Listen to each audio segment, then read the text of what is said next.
City tap set. Good you.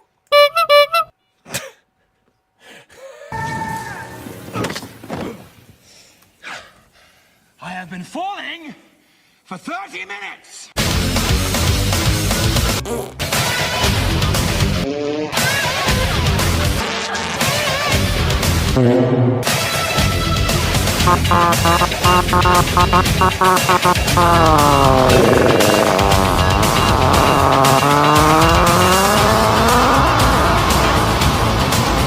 If you actually think that I was just the right gay guy, gay guy, gay guy, gay guy, nigga, gay guy, gay guy.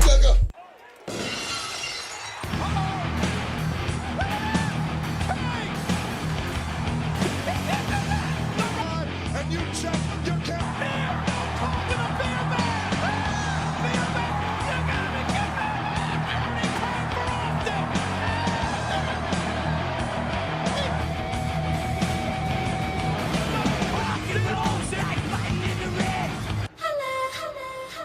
I'm a kiss in the backseat, and you know just how we do. Ladies and gentlemen, it is the world's wokest warrior, primitive-sided, toxic fanboy aligned with the like-minded.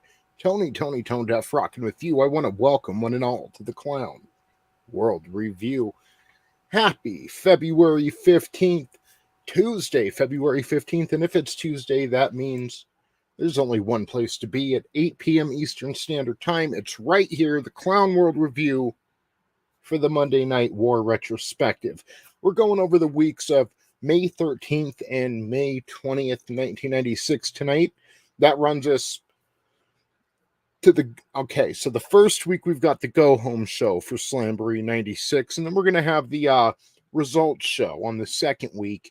As far as WWF, it leads us right up to In Your House 8, Beware of the Dog. May 1996 is In Your House. The final pay-per-view before King of the Ring 96, and then SummerSlam season will be here.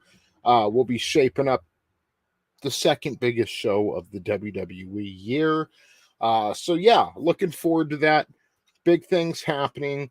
We're basically witnessing history right now as far as the industry of professional wrestling.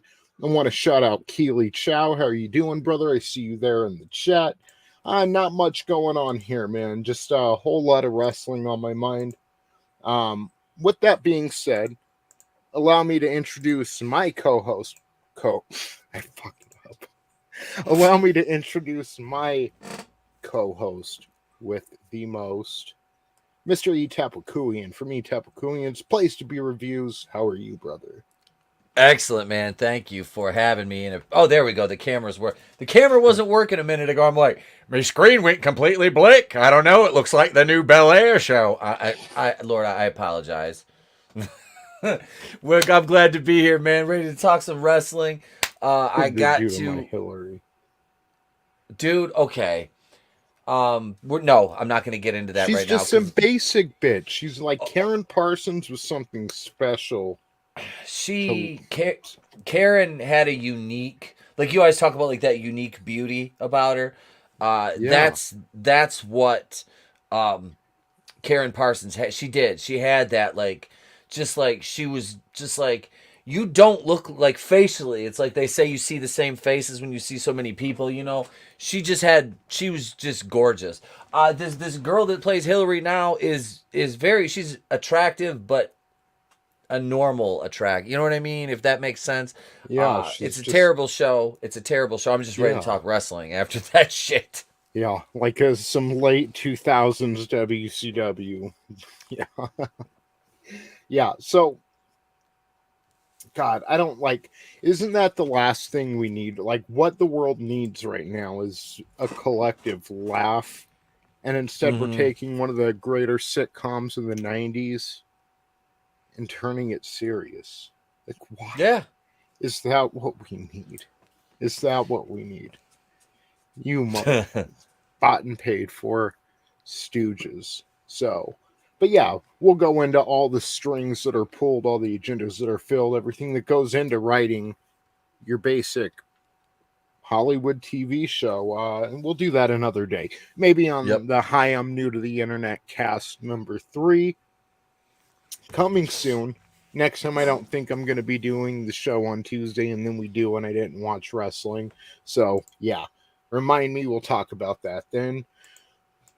So, I was talking to you off the air, brother. I've been spending my free time watching this series on Peacock, on the WWE Network documentary about the Ruthless Aggression Era, which some say, like, you know, the official end of the Attitude Era was WrestleMania 17. That's when, like, Vince had bought WCW, like, earlier that week or the week before. That's when Steve Austin turned heel for some reason, shook hands with Vince McMahon. Yeah, there was this shift. The death of wrestling. Kind of. It was a stake to the heart. The death of competition, anyway, between the promotions. I mean, you know, at that point, you had WWF had purchased WCW, they had ECW, and McMahon was buying up all the tape libraries already at that point. So he had the fucking market cornered, you know? Yeah. And hail Brutal Morningwood, hail the lovely Sherry. Thank you for joining us tonight. Hail to you two wonderful people. Competition. How do I remove? There we go. Kick the intro out of there. It's just chilling in the green room. Right. They talked about this in the series and how, you know, Vince started realizing that there was a need for competition, not only for the creative aspects, but he brought over all these people from WCW, and we're not even talking about the major stars under Turner contract. Just a lot of the lower roster and stuff, and you already have people on WWF programming worried about how am I going to make it on the show every week. Now there's this influx of new talent, a lot of them that were going to be stars, but they just weren't ready for it by WWE standards. And they started realizing, you know, there really is a need for competition, and they tried to push a WCW style show under the WWE network, or WWE umbrella, should I say. And it didn't work very well. It died in about 10 minutes with Booker T versus Buff Bagwell. Booker T defending the WCW World Heavyweight Championship in that match. And that happened in Tacoma, Washington, and the audience, they weren't buying it. Bad reaction to the match. That was the only bit of, I guess, if you want to say official WCW we ever saw on WWF TV. Yep. Hail Gap Stargate, how are you doing? Thank you for joining us. Thank you, Bone. Great to see you, brother. Hey, Bone. Yeah.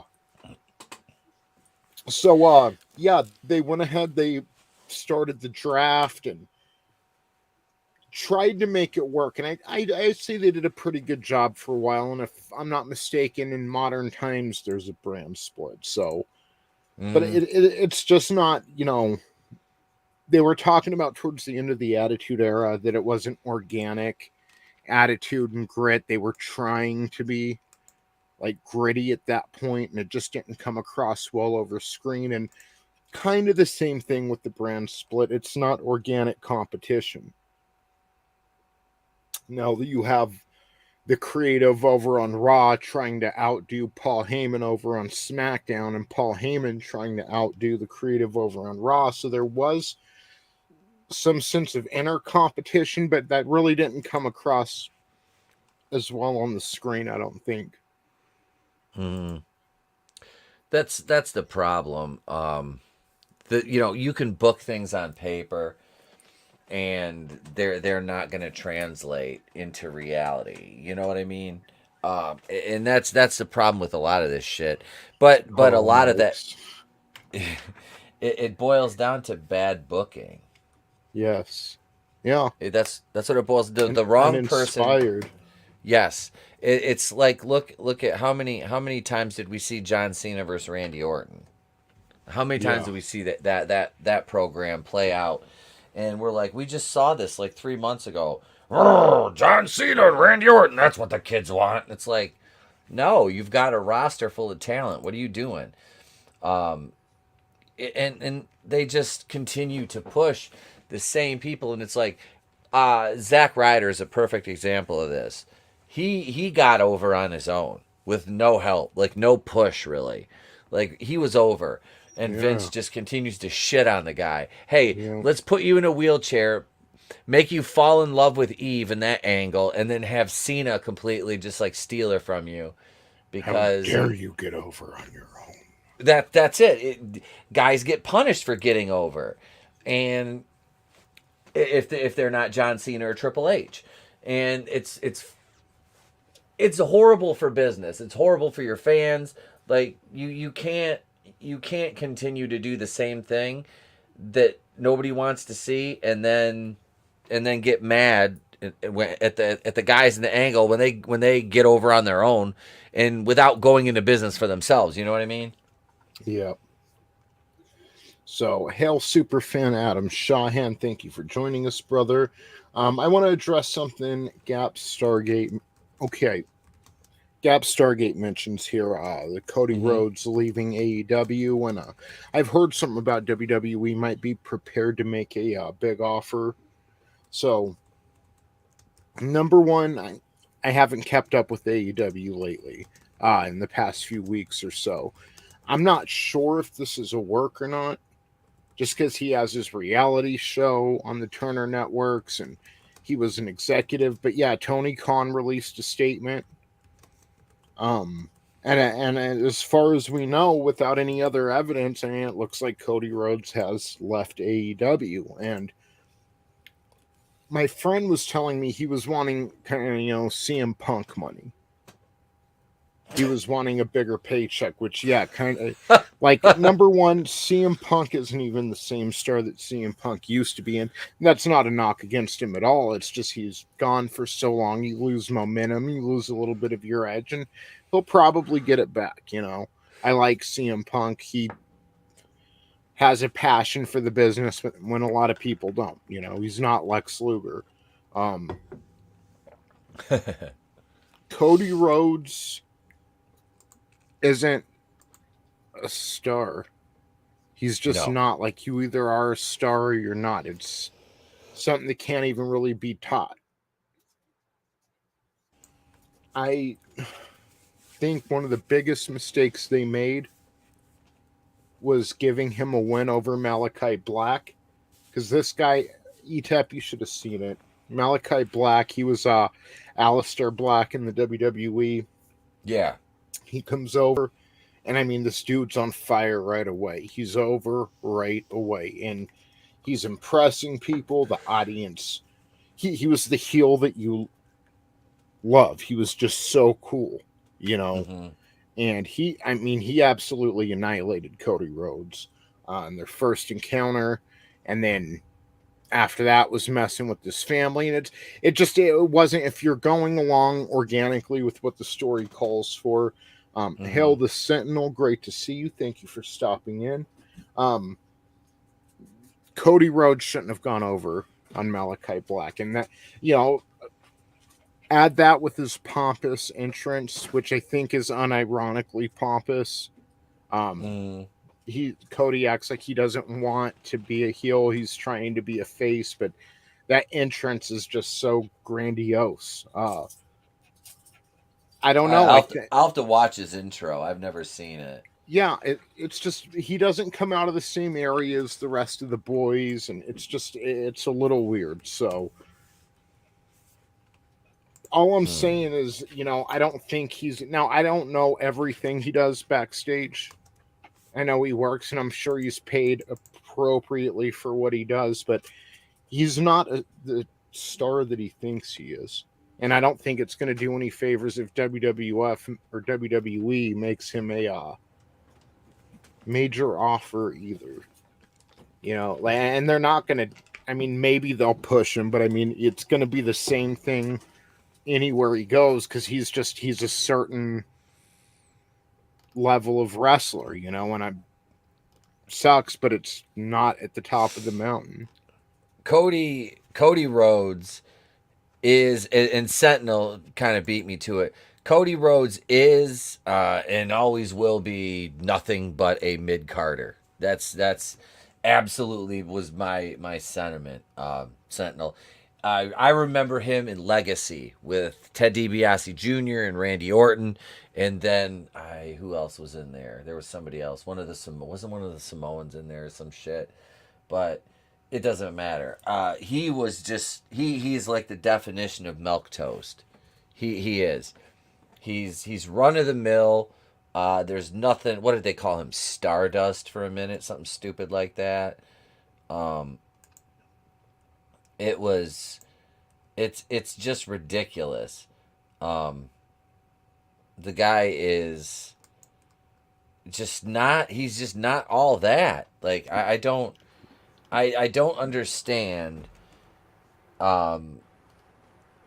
How he gets, where he comes off with the whole. I mean, I know you're Dusty Rhodes' son, but you're not fucking Dusty Rhodes at all. Like, you couldn't carry your old man's charisma in a fucking suitcase, bud.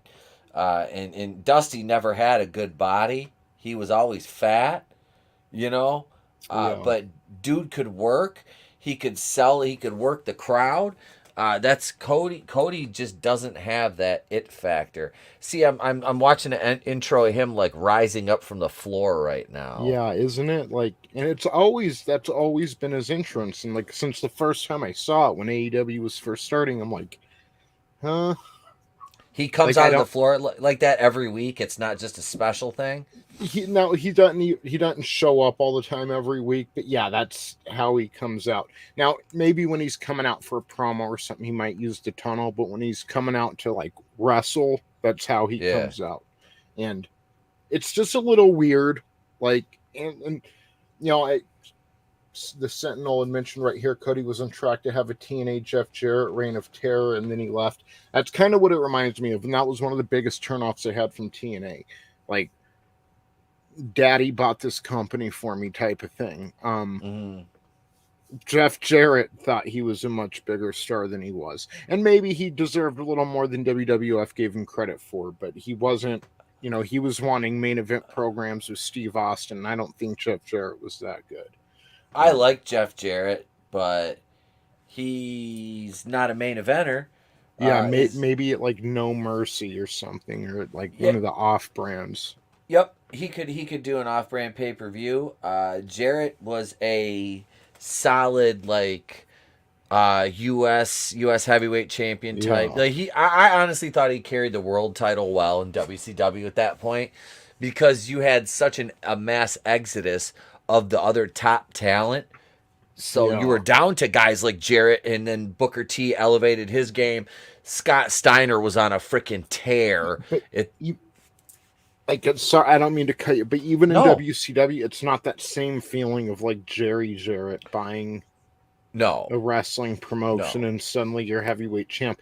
And that's what it kind of, to Cody's credit, he never held the AEW World Heavyweight Championship, but it's just a little weird being in that position and not coming out of the same area as the boys. Yeah, like you get a special tunnel. You want to be considered one of the boys, yet you don't want to act like the boys. Yeah, that's not how you endear yourself to a locker room. And like Rey Mysterio, for instance, he had a special area where he'd pop up out of the floor and stuff in WWE, but that kind of made sense for his character. This just feels like he's a Rhodes trying to be a Flair, but he's not either. No, he's a Rhodes by name.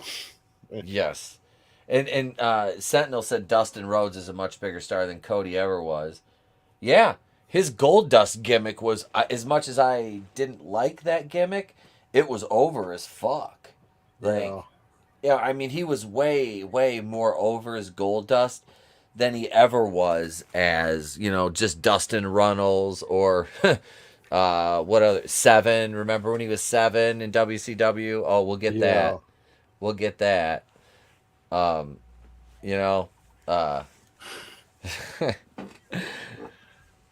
Yeah, but no, Dustin, yeah, he's definitely. Well, Dustin was a better, is a much better worker too.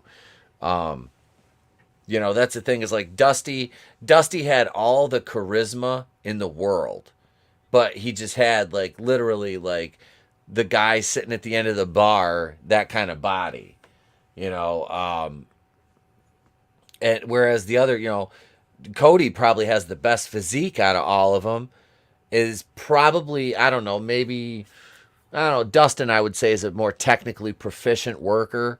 But yeah, no, Cody is at the bottom of every category in that family, basically. Like, I remember Cody's first appearance and then match on Raw when he was kind of under the era when he was kind of under Bob Holly's tutelage and stuff. And yep, like when he debuted on Raw, he debuted earlier in his development than most people would. Like, he was greener than goose shit. I mean, green when they put him on live national TV. And I remember seeing then, like, yeah, this guy's got a long way to go, a long way. And he did make some strides. And okay, so Randy Orton had that Legacy, I believe the name of the stable was, and it was with Ted DiBiase Jr. and Cody Rhodes. Yep. That wasn't a bad role for him. But even then, it wasn't like Evolution, where it's like all of these people either were or are going to be world heavyweight champions one day. Yeah. He was just kind of, back to Jeff Jarrett. He's kind of on that level. Like, if Cody Rhodes was born when odd, if he was Dustin's age, Dustin Runnels' age, he would have had a classic feud with Jeff Jarrett. They would have been great, and Cody would have been perceived as a babyface, I think, because he really is.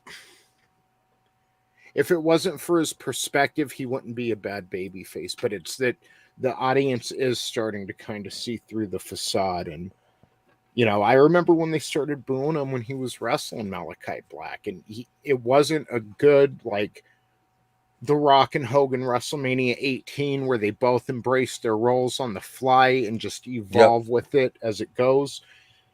It was more of a Ronda Rousey thing, where it was go away. It was go away heat is what it was. Yeah, and they get shaken by it. It shakes them. They let it affect them rather than going with the momentum, I guess. So yeah, that's it. And like you said, Rock and Hogan, for all the things that Hogan did wrong, he could do stuff like that on the fly and adjust. Yeah. A lot of these guys now, like you said, they'd be shook.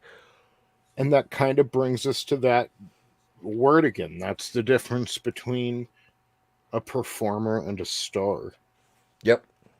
So that is, man. That's when you're a worker. That if that crowd turns on you, you got to do something to get them back. And sometimes adjusting the rolls on the fly, even if it's just for a one-off, that can be the difference between, screwing the rest of the card up, or getting your match over. Because you don't want you don't want to come out and work a match that ain't the main, and at the end of it the fans are sitting on their hands, because then the next match, they got to come out and they got to get that back, because the momentum's dead. Exactly. Very well said. And with that, let's go ahead and jump into this week's review. We're going to start with Nitro from May 13th of 1996. Did you have some dark matches for that? I do. I have. Now this, just to give you some context here, I was 3 days away when I watched this Nitro, ladies and gentlemen. This this was Jesus. I'm high. All right, never mind. I was gonna make a whole point, and I'm like, never mind. I'm retarded. Alex Wright. In the opener for the dark matches, Alex Wright defeated the Disco Inferno. They always worked well together, either against each other or as a tag team. Second match is actually a kind of a barn burner. Yushin Thunder Liger goes over on Billy Kidman. Nice. Yeah. That has to Okay. be. I haven't heard of Kidman wrestling in WCW before that, so this has to be his roots, like one of his first matches. It actually, I do believe it is, because he comes in and he kind of doesn't find himself, and then they put him with the Flock, and he He's was like shorter than Walton. he You is have he's trouble like finding yourself too. he's like 4'6". That's his. Remember his shooting star used to be called the 7-year itch. Yeah, He because was he always had that itch with the Flock. Yep, he did. Fucking them. Never mind. But third match on the card, Eddie Guerrero goes over on Lord Steven Regal, and I would actually like to see tape of that because I bet you that was a clinic. Yeah, Dude. the two different styles coming together Yes. by two journeymen of their craft. That had to be interesting. Regal's so underrated. Like, You know, I think honestly, if he stayed in Europe, like he would have been heavy. He should have been like a heavyweight champion. Somewhere he should have carried. He could have carried a belt here, honestly, if they would have built it right. But they never really knew how to use him properly. I thought his didn't he win King of the Ring later on or something? I think, but I can't remember. It was irrelevant by then, but his comedy chops, and he talked about the two most. I heard him say in an interview, like the two most important things to him were, well, besides his family, but things that he had dedicated his life to and to learn was comedy and professional wrestling. Mm-hmm. So when they would put him in a dress and send him out there, or when he would, have that chemistry with Umaga or the Raw GM, and he's got wrestlers tormenting him or pissing in his coffee, that's what worked well for him. Yep. I think, he has such good comedic timing. Yeah. He did too. All the segments he did were wasn't he the one he used to call Umaga Umanga. I used to love that. Umanga. I did. It was funny as hell. Yes. But yeah, man, he was never really booked properly, because the dude had the talent and honestly the charisma. He should have been a world champion here in the States. Yeah. Vince would have never put the title on him. It should have happened in WCW, but they're too busy strapping David Arquette. You know what I mean? I would have much rather seen like William Regal and Lex Luger's spot or something. Yep. So yeah, that would have been. I'm sorry, I got one more dark match. Unless you had something else. No. Okay, last one for the dark matches is tag match, and this is honestly one of my favorite like non-technical match pairings for a tag team. Nasty Boys defeated the Public Enemy. I'm sure which was a freaking just slugfest. Those two, but Public Enemy could actually work, but nobody liked them. Like I swear to God, they just rubbed people the wrong way in every locker room they were in. Yeah, like they kind of remind me of like an unsuccessful Dudley Boys.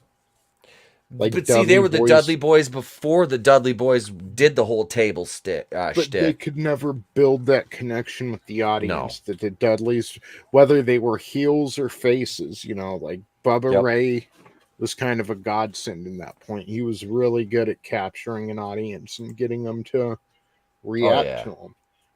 Hail Tommy and the Guinea Pig Collective, brother. Hail. Just so you know, brother, you got a link over on Twitter if you're interested.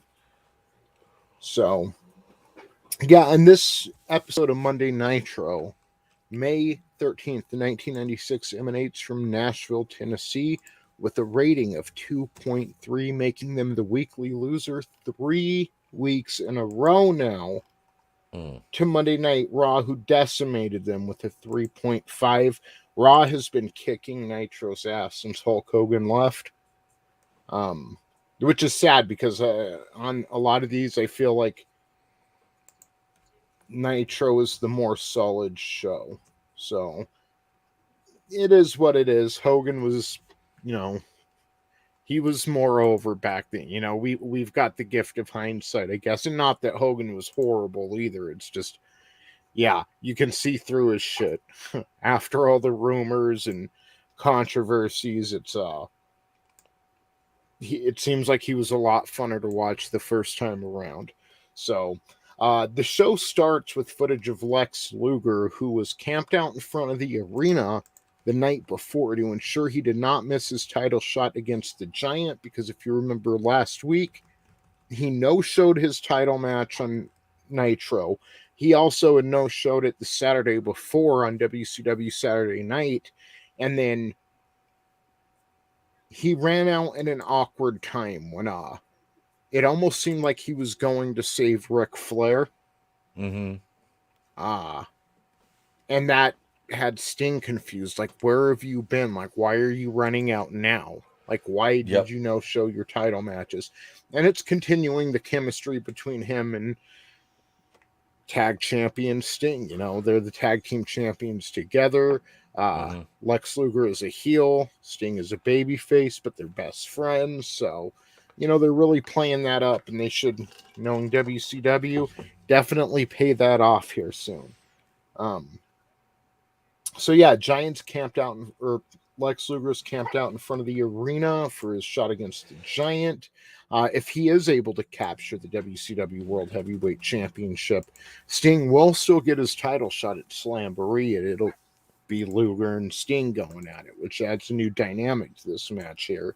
The first match of the night, the Steiner brothers defeat Public Enemy when Scott Frankensteiner's Rocco Rock for the 1-2-3, not a top rope or anything, just hit him against the ropes. Nice little Hurricane Rana, got the 1-2-3, and then we go into our second match right away. Chris Benoit versus Squire Dave Taylor. Chris Benoit is using the Dragon Suplex as a finisher at this point. Yep. Snaps it in on Dave Taylor, gets the 1-2-3 in a winner kills his wife match. And then yeah, I know, it was a different time back then. They raised the stakes with that motherfucker. Yes. So Mean Gene Okerlund is outside with the Macho Man, Randy Savage, who's been banned from the building. Steve Mongo McMichael joins Savage outside and says if anyone can relate to what Macho's going through, it's him, because Flair's been trying to pick up on Deborah McMichael lately, and he's also rolling around with Miss Elizabeth, spending Randy Savage's money. So Mongo says to hold tight, he has a plan. Mean Gene continues to interview Macho Man, and Macho says, he doesn't care about the money that Miss Elizabeth has been spending. She's his heart. See this Savage guy, this total chaos, and then you look at Miss Elizabeth, and it's like the beautiful side to that chaos. She's his other half, and now she's rolling around with Flair. So he says if he has to drag a dead man to the ring, he will win the Lethal Lottery this Sunday night at Slamboree, and he'll do anything he has to do to get where he needs to get, implying he's ready to go to some dark places.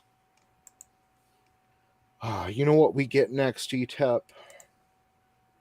Let's see. We had the Flair with Elizabeth and Woman versus VK Wall Street. No. Did I miss a promo? You missed. Oh, I see your message in my DMs, Tommy. Thank you, brother. Thank you for joining us. So, no, we get a little spot for Glacier with really bad 90s TV CGI. Dude, the blood runs cold thing. Like I said, I remember seeing those and going like, okay, this better be freaking cool because this looks like Mortal Kombat. Like, what the hell is this? And yeah, that was the whole delivery to that was anticlimactic. Yeah, like that part, like that. He never had another chance in the industry. Like, he was Glacier, and that was kind of it for him. Yep, there was no reinventing yourself after that gimmick. Yeah. So, yeah, next we do get Nature Boy Ric Flair with Woman and Miss Elizabeth defeating VK Wall Street via submission with the figure 4 leg lock, while Flair had the leg lock locked into VK Wall Street. It was really hot seeing how just awful she was. Woman grabbed Flair's hands and was like using them for leverage to really make the figure 4 hurt a little bit more. And because, VK Wall Street, that tough son of a bitch, he wouldn't tap out to it normally. No, but it was cool to see. They work as a well-oiled machine right now. Like Flair's really on top of the world, especially with Hogan out. Yes. So, Flair gets interviewed by Mean Gene. Mean Gene mentions what Randy Savage said earlier about dragging his dead body to the ring, and Flair's like, "Do I look like a dead man, Mean Gene?" No, Flair's gonna wear a new tuxedo to Slamboree with Woman and Miss Elizabeth, and they're dressed to kill. He also addresses Mongo McMichael by turning football into a sexual innuendo. Ends up calling the girls his wide receivers, and Flair being Flair. So I totally forgot to switch between this and Raw. Oh, wow. We're still on the... we were going to go back and forth like we did last time. It's okay. We'll do that for the second week here. Okay. So now we get our main event for Monday Nitro. The WCW World Heavyweight Championship is on the line. The Giant said he wanted to be a fighting champion, and thus far he has been. And let's not forget, he has to defend it in 6 days against Sting. But tonight, he retains against Lex Luger via DQ. Ric Flair and his ladies were sitting close to the entrance ramp. After that interview with Mean Gene, they went to the back, and then they came back out, and they had a table set up with dinner. And Flair, just being a classic heel, was sitting there kind of mocking the two wrestlers and eating his food. The ladies sitting on each side of him. And that kind of goes on through most of this title match. Towards the end, Lex Luger and Giant brawl outside of the ring. And Giant... This was a hell of a choke slam because there weren't no mats under this table. It was a table with food, and under that was concrete. And Giant choke slammed the fuck out of Lex Luger through the table, and he just flesh on concrete, just like a slab of meat. And they really play this up too, like Lex is just as injured as you could be. This was before the era of tables, ladders, and chairs and that kind of stuff, so they could really sell this. Ric Flair and the women kind of ran away to the barrier and were like trying to get over into the audience. Fear stricken in all three of their eyes. Woman, Miss Elizabeth, and Flair, like they're all like, impressed with what they see. Giant goes to deliver another chokeslam to Lex Luger, but Sting runs out, kind of puts his body over Luger's to protect him, talks the Giant down. And Luger's thinking about cocaine. The doctors come out, and Mean Gene comes out and tries to get an interview with Sting, and Sting's like, "Gene, now's not the time. Get the hell out of here," and brushes him off. And they really play it up like Lex is injured here. They're showing the clips, the replays with the commentators not talking to give it that real serious feel. And that's how this Nitro ends.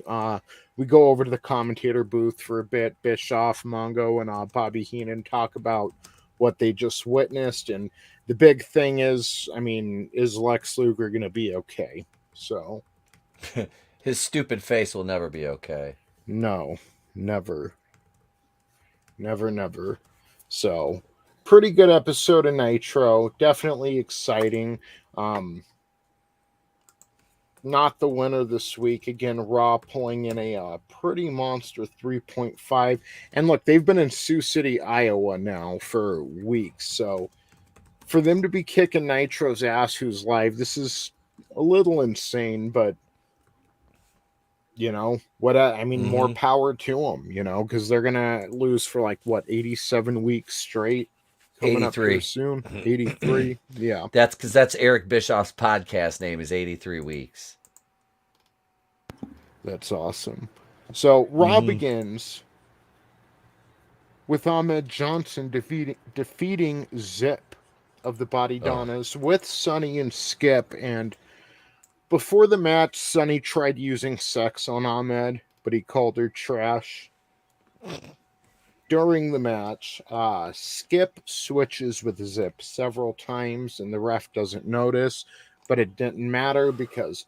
And you know what? At this point, I don't even know if it was Zip or Skip. I think it was Zip, but somebody took the Pearl River plunge. Ahmed Johnson got the 1, 2, 3. And then we get a shout out for superfan Adam Shawhan's alma mater, Warrior University. From the Ultimate Warrior himself. If wrestling has always been your dream, you can attend Warrior University. That's terrifying. Warrior It was University. awful. It was awful. Like, look into the eyes. Look into the eyes of old Jim and ask me, do you want to learn from him? And no, no disrespect to the Warrior, but you're just a little crazy. Yeah. Just a wee bit. Yes. So next we get very uninspired Raw, in my opinion. I mean, what have we got so far? Ahmed Johnson versus one of the Body Donnas. Next we get Vader with Jim Cornette defeating Duke the Dumpster Droese in preparation for his match with Yokozuna in 2 weeks at In Your House, Beware of the Dog. During the match, Lawler asked Cornette, who's on commentary, if he saw the movie Twister over the weekend, because Duke is in the ring with the world's biggest tornado. And, Lawler's always dropping these pop culture. Did you see the O.J. Simpson trial today, Vince? Like these lines that really date the show. So, I mean, Helen Hunt was a leading lady back then in Hollywood. And that was a long time ago. So... Vince interviews Undertaker with Paul Bearer in the ring. Taker says he intends to immortalize Goldust at In Your House. Goldust and Marlena come out, and Goldust quotes a line from Tombstone, 1993. Do you get it? Goldust takes the Undertaker's hand and caresses it, but Taker's had enough and begins, he basically, the test of strengths. Taker grabs Goldust's other hand and starts driving him down to the mat before Mankind runs in from behind and kicks the utter ass out of the Undertaker again, laying him out with the mandible claw. And then when he's out, okay, Etep, Undertaker's pin, right? Yeah. Goldust did that to Undertaker, except instead of facing the opposite direction and pinning him, like with your body kind of arched across the mat, Goldust did the pin on Undertaker, like he straddled him. Oh, that's great mental image. Yeah. Goldust straddles the Undertaker, mocks Taker's pin. It's like in reverse. And then as soon as he rolls off, he's just kind of smiling about it. And then he turns his head to the left and Undertaker's sitting up and pissed off. So he chases Goldust into the back area, and I think that shaped a lot of people's future. Justin or ruined it. Or ruined it. Yeah. And really, I think that was the spot of the night. For as bad as it is, that was probably the best thing to come out of this Raw, so if that's telling you anything. But they still destroyed Nitro. The next match, Justin Hawk Bradshaw defeats Aldo Montoya with a clothesline from hell. We get footage of the WWF overseas in Kuwait over the weekend. And while Shawn Michaels was exercising out in the Persian Gulf, British Bulldog attacked him and was yelling something maniacally. I couldn't quite make it out. I want me title shot. Yeah, I want me title shot. It was real bad production value, and you just obviously there aren't any boom mics in the water where he was beating up Shawn Michaels, and all you hear is like the syllables of title shot every so often. Yeah.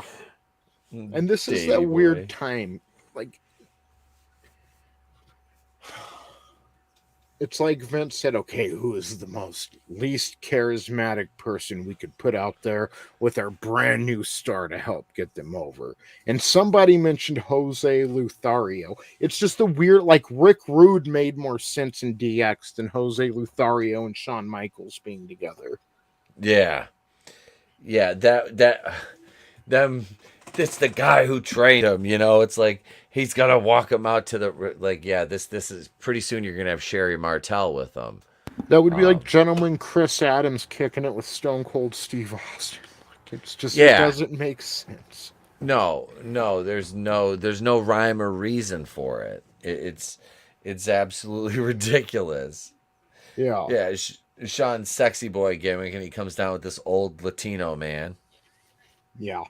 And can I say maybe, you know, I'm not giving this enough credit because this is kind of cool. The match itself, it's Shawn Michaels with Jose Lothario versus Hunter Hurst Helmsley. So to see these two go at it before, you know, Hunter was,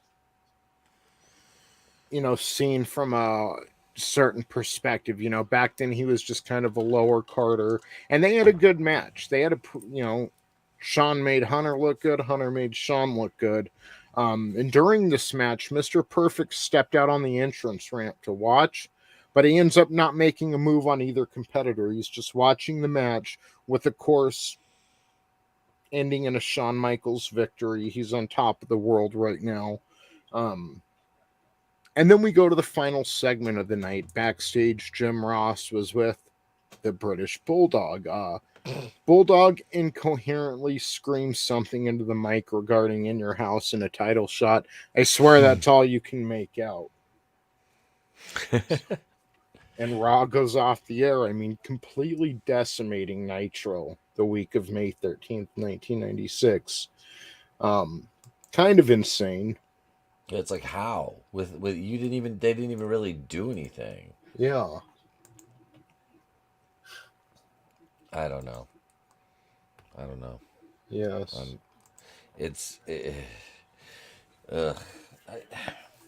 Austin didn't even make an appearance on that one.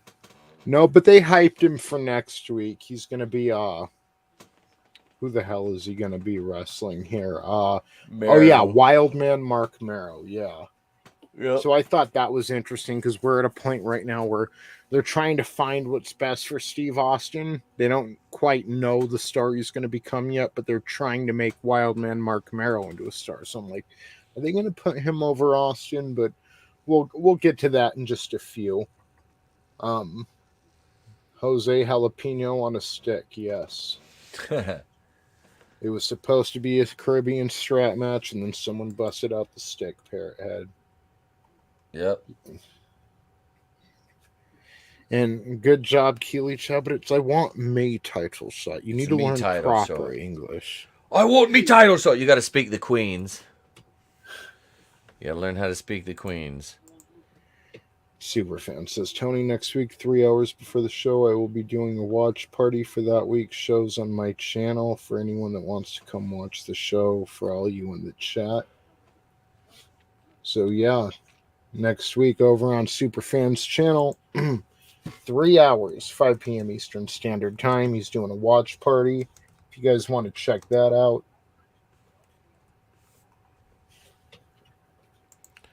So are we talking about Slamboree results? Yeah, we're going to talk about Slamboree results. Slamboree 1996. This is the Lethal Lottery. And how many matches do you think are on this card? Let's see. We've probably got, holy shit. Keep in mind, these are like 2.5 hour, 2 hour and 45 minute long pay-per-views. Yeah. 16 matches. Yeah, oh my God. Yeah, that's a lot of fucking. That's a lot of fucking. 16 matches for Slamboree. That's more than Starcade '86. That's like more than a 4-hour WrestleMania. I guess it's 2 days now, but yeah. Yeah. God. Dude, That's that's that's insane. And again, they're doing the lethal lottery here, guys. So it's basically a bunch of strange bedfellows teamed up in weird tag teams together, fighting other tag teams, and they wrestle to where it's the last 8 people, and then those 8 people, who they're all in tag teams together, then fight in a singles tournament. And the winner of that, it's kind of overbooked, isn't it? The winner it's of way that, overbooked. yeah, the winner of the lethal lottery, after you wrestle in the tag tournament down to the last 8 guys, and then it reverts to a single tournament and they wrestle each other. The winner of the singles becomes the Lord of the Ring, and we'll get a title shot at the Great American Bash. Me title short. I don't know. Yeah. So, first match, the American males, Marcus Bagwell and Scotty Riggs defeat the Shark and Max. Second match, Road Warrior Animal and Booker T fight Road Warrior Hawk and Lex Luger to a double countout. The Public Enemy, Rocco Rock and Johnny Grunge defeat Chris Benoit and the Taskmaster with Jimmy Isn't Hart. that funny? Isn't Benoit and Sullivan were a tag team right there? No. They're smelling each other's fingers. Oh, and they're smelling Ric Flair's dick. Yes. Rick Steiner and the Booty Man with the Booty Babe Kimberly Page defeats Sergeant Craig Pittman and Scott Steiner. VK Wall Street and Jim Duggan defeat the Blue Bloods, Lord Steven Regal and Squire David Taylor. Dick Slater and Earl Robert Eaton defeat Disco Inferno and Alex Wright. Diamond Dallas Page and the Barbarian defeat Ming and Hugh Morris. Fire and Ice defeat Big Bubba Rogers and Stevie Ray. Ric Flair and Randy Savage, with Woman and Miss Elizabeth, defeat Arn Anderson and Eddie Guerrero. Dean Malenko defeated Brad Armstrong. Dick Slater and Earl Robert Eaton defeat VK Wall Street and Duggan. The Public Enemy defeat Flair and Randy Savage by forfeit. Diamond Dallas Page and the Barbarian defeat Rick Steiner and the Booty Man with the Booty Babe. Conan, the WCW United States Heavyweight Champion, defeats Jushin Thunder Liger to retain his title. And yeah, maybe they go into a battle bowl instead of a tournament. I don't know. It just shows. Yeah. Okay, battle bowl eliminations. Baby. I see. So Rocco Rock's eliminated by Barbarian. Bobby Eaton's eliminated by Dick Slater. Dick Slater's unknown. Scott Norton's eliminated by DDP. Johnny Grunge by DDP. Ice Train by DDP. And the Barbarian by DDP. And DDP is now the Lord of the Ring. And he now has the #1 contender spot at the next pay-per-view. The Great American Bash, facing the winner of tonight's title match, which is up next. The Giant defending against Sting, and the Giant does defeat Sting and retains his world title in this match. Now there's something's going to happen if you know your WCW. DDP's 3 years away from holding that world heavyweight title. Dude was red hot. When they finally give it to him, they're making him a heel, which pissed me off a little bit. Like, he really, I'll go down saying this. If DDP defeated Goldberg at Halloween Havoc 98. #1, that's one of the best matches I've ever seen WCW put on, but I think it would have made Goldberg look better than holding it to Starrcade and doing the whole cattle prong thing with Kevin Nash, and it really would have been something. You know, that cattle prod thing was kind of ridiculous, but that's yes, what you get when you give Kevin Nash the book. yeah, and they could have even reunited the NWO again if Yep. that's what they wanted to do, and it still would have made sense if they would have like screwed DDP over to do it because he had been, I mean, he basically Page stepped up. He was the number one thorn in Hollywood Hogan's side. Yeah. It was Page and Hogan. Page and Hogan. I mean, they had quite the rivalry, and I don't think that gets brought up enough in today's day and age when we talk about classic rivalries. Like Page No. brought in a time when WCW was getting stale. Page was a bright spot. Oh, him and him and Steiner had a nice, didn't they? They had a program, I think. Yeah, they had a program. Page and Raven had a hell of a program for, I think it was either the U.S. or the TV title at one point. DDP worked with Raven probably better than anybody, I think. But that match with Goldberg, that was something. Oh, hey guys. Hey, What's Vinny. up, Vinny? I've been in the back for 33 1/3% of the show. Okay. How are we My doing, bad. man? I was over on the results reading Slamboree 96. Oh, no, dude. I've only been here for 2 minutes. I was like, oh, shit. Well, yeah. Ladies and gentlemen, business has just picked up. Mr. Vinny Tartamella is joining us. Yo. Yes. So we just went through the first week of Raw and Nitro. Kind of an uninspired Raw, but they destroyed Nitro. Nitro got a 2.1 and Raw got like a 3.5, 3.6. So that's like 3 weeks in a row now. Raw's decimated WCW. But what's weird is this second week, Nitro's going to decimate Raw. It's like, it makes you wonder what's going on in the heads of these fans. Mm-hmm. Right. Yeah. But then again, it's like they don't know. Well, Nitro does it because don't they have the all NWO starts to pick up even more? It's coming. Oh, That's yeah. coming. Yeah. Oh, dude, yeah. When the NWO starts, they like take the world by storm. Mm-hmm. Yep. Yes. Oh, dude. And so where are we at? Are we going to Nitro? We are. Hail Darren, like my father before me. Hail Darren. Before we jump into the dark matches, I just want to get the specifics out of the way. So WCW Nitro, May 20th, 1996, from Monroe, Louisiana. So they're the weekly winner with a rating of 3.1 versus Raw, still emanating from Sioux City, Iowa, with a 2.3. So it's almost like they've changed spots after the past 3 weeks, because there's been like a rating point difference between Raw and Nitro, and now it's the opposite. So good for Nitro. What were those dark matches, Etep?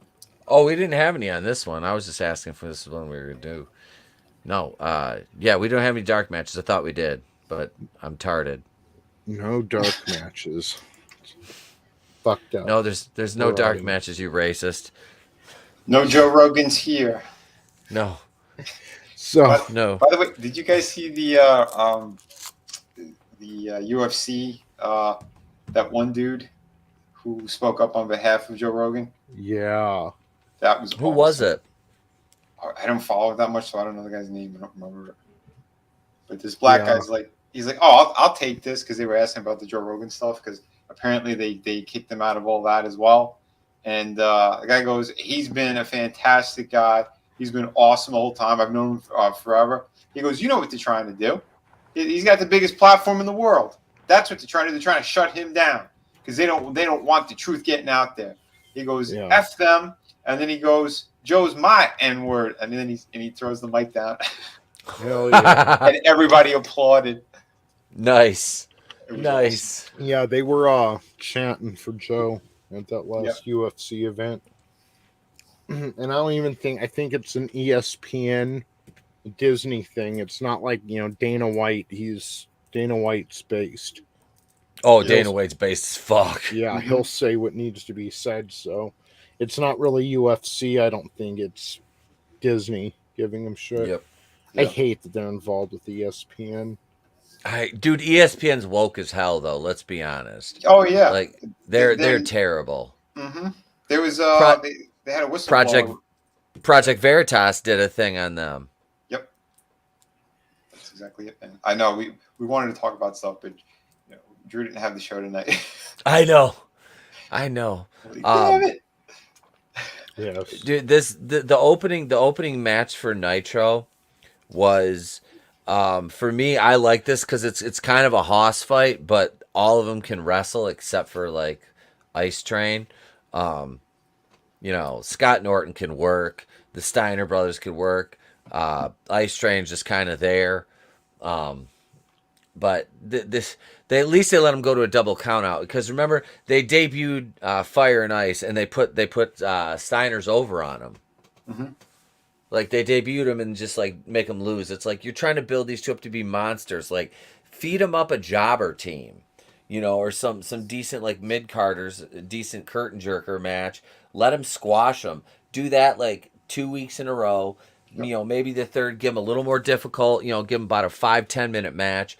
Then, if the crowd's getting into them, if they're buying into it, set them up with a nice match at a early card match at a pay-per-view, at the next pay-per-view.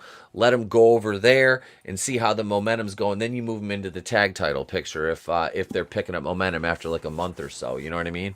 Yeah. Let me tell you something. Fire and Ice had something that Harlem Heat will never have. Diversity. See? Mm-hmm. That was their theme song should have been Ebony and Ivory. Oh, that would have been great. But you're right, though. Having them lose to the Steiners, they made them look like jobbers, just with an elaborate gimmick. And even this week, Steiners and Fire and Ice wrestle into a double count out, and it's like, well, that just stagnates them too. Like, feed them a younger tag team. Put two luchas together and put them in there with the two powerhouses. Like, do something with them besides having them either lose or wrestle to draws, because how they're talking about them on commentary, they're this badass new tag team, but I ain't seen it yet. And they got to win at the pay-per-view, but they still were eliminated from the tournament. Yeah. Yep. So, yeah. And also last night at Slamboree, Steve Mongo McMichael confronted Flair for hitting on his wife. And he says he's going to get Arn Anderson and Ric Flair in the ring. So this is where he starts to make his transition from commentator to wrestler. But Flair laughs at him. Like, what are you going to do getting us in the ring? And Steve Mongo McMichael brings out Kevin Green, who's an active NFL player who will tag with Mongo against Flair and Anderson at the Great American Bash. So, our next match, just a wonderful match, a delight to see. Again, this is the May 20th, 1996 Nitro. Ric Flair and Eddie Guerrero go at it for, what did you think, about 20 minutes, Etep? Yeah, it was almost a 20-minute match in the two spot. Two spot. Yeah. Just a wonderful match to kind of bring you from that second segment to a little halfway past the show. I mean, just a wonder. And look, I was excited a couple months ago because Flair and Guerrero were scheduled to wrestle, and I'm like, this is going to be great. Flair comes out in his suit and says, I'm above this, and had Brian Pillman wrestle Eddie Guerrero, which is just as well. Mm-hmm. Mm-hmm. But, I mean, I want to see old and new, these two. Yep. This legend and this one who will become legend go at it. And, I mean, they didn't disappoint. Flair ends up defeating Guerrero, obviously, with the figure 4 leg lock and some help from the ladies. But just, damn, a good match. Mm-hmm. Great match.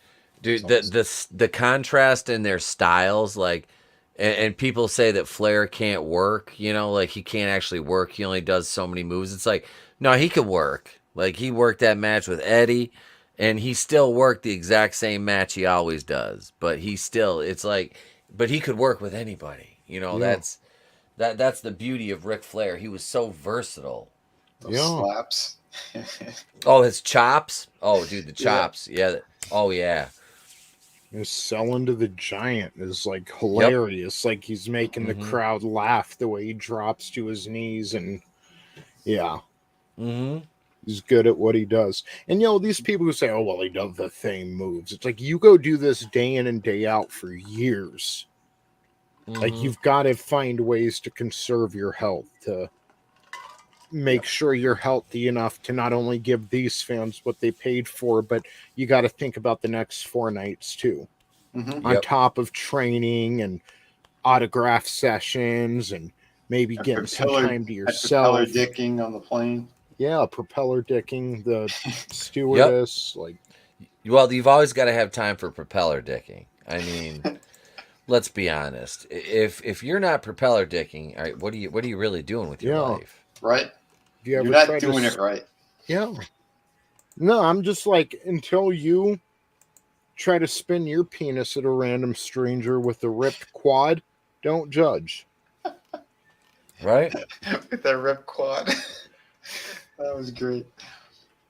Oh, shit. So, after the match, Mean Gene interviews Flair. He tells Flair that he heard Savage is in the building tonight.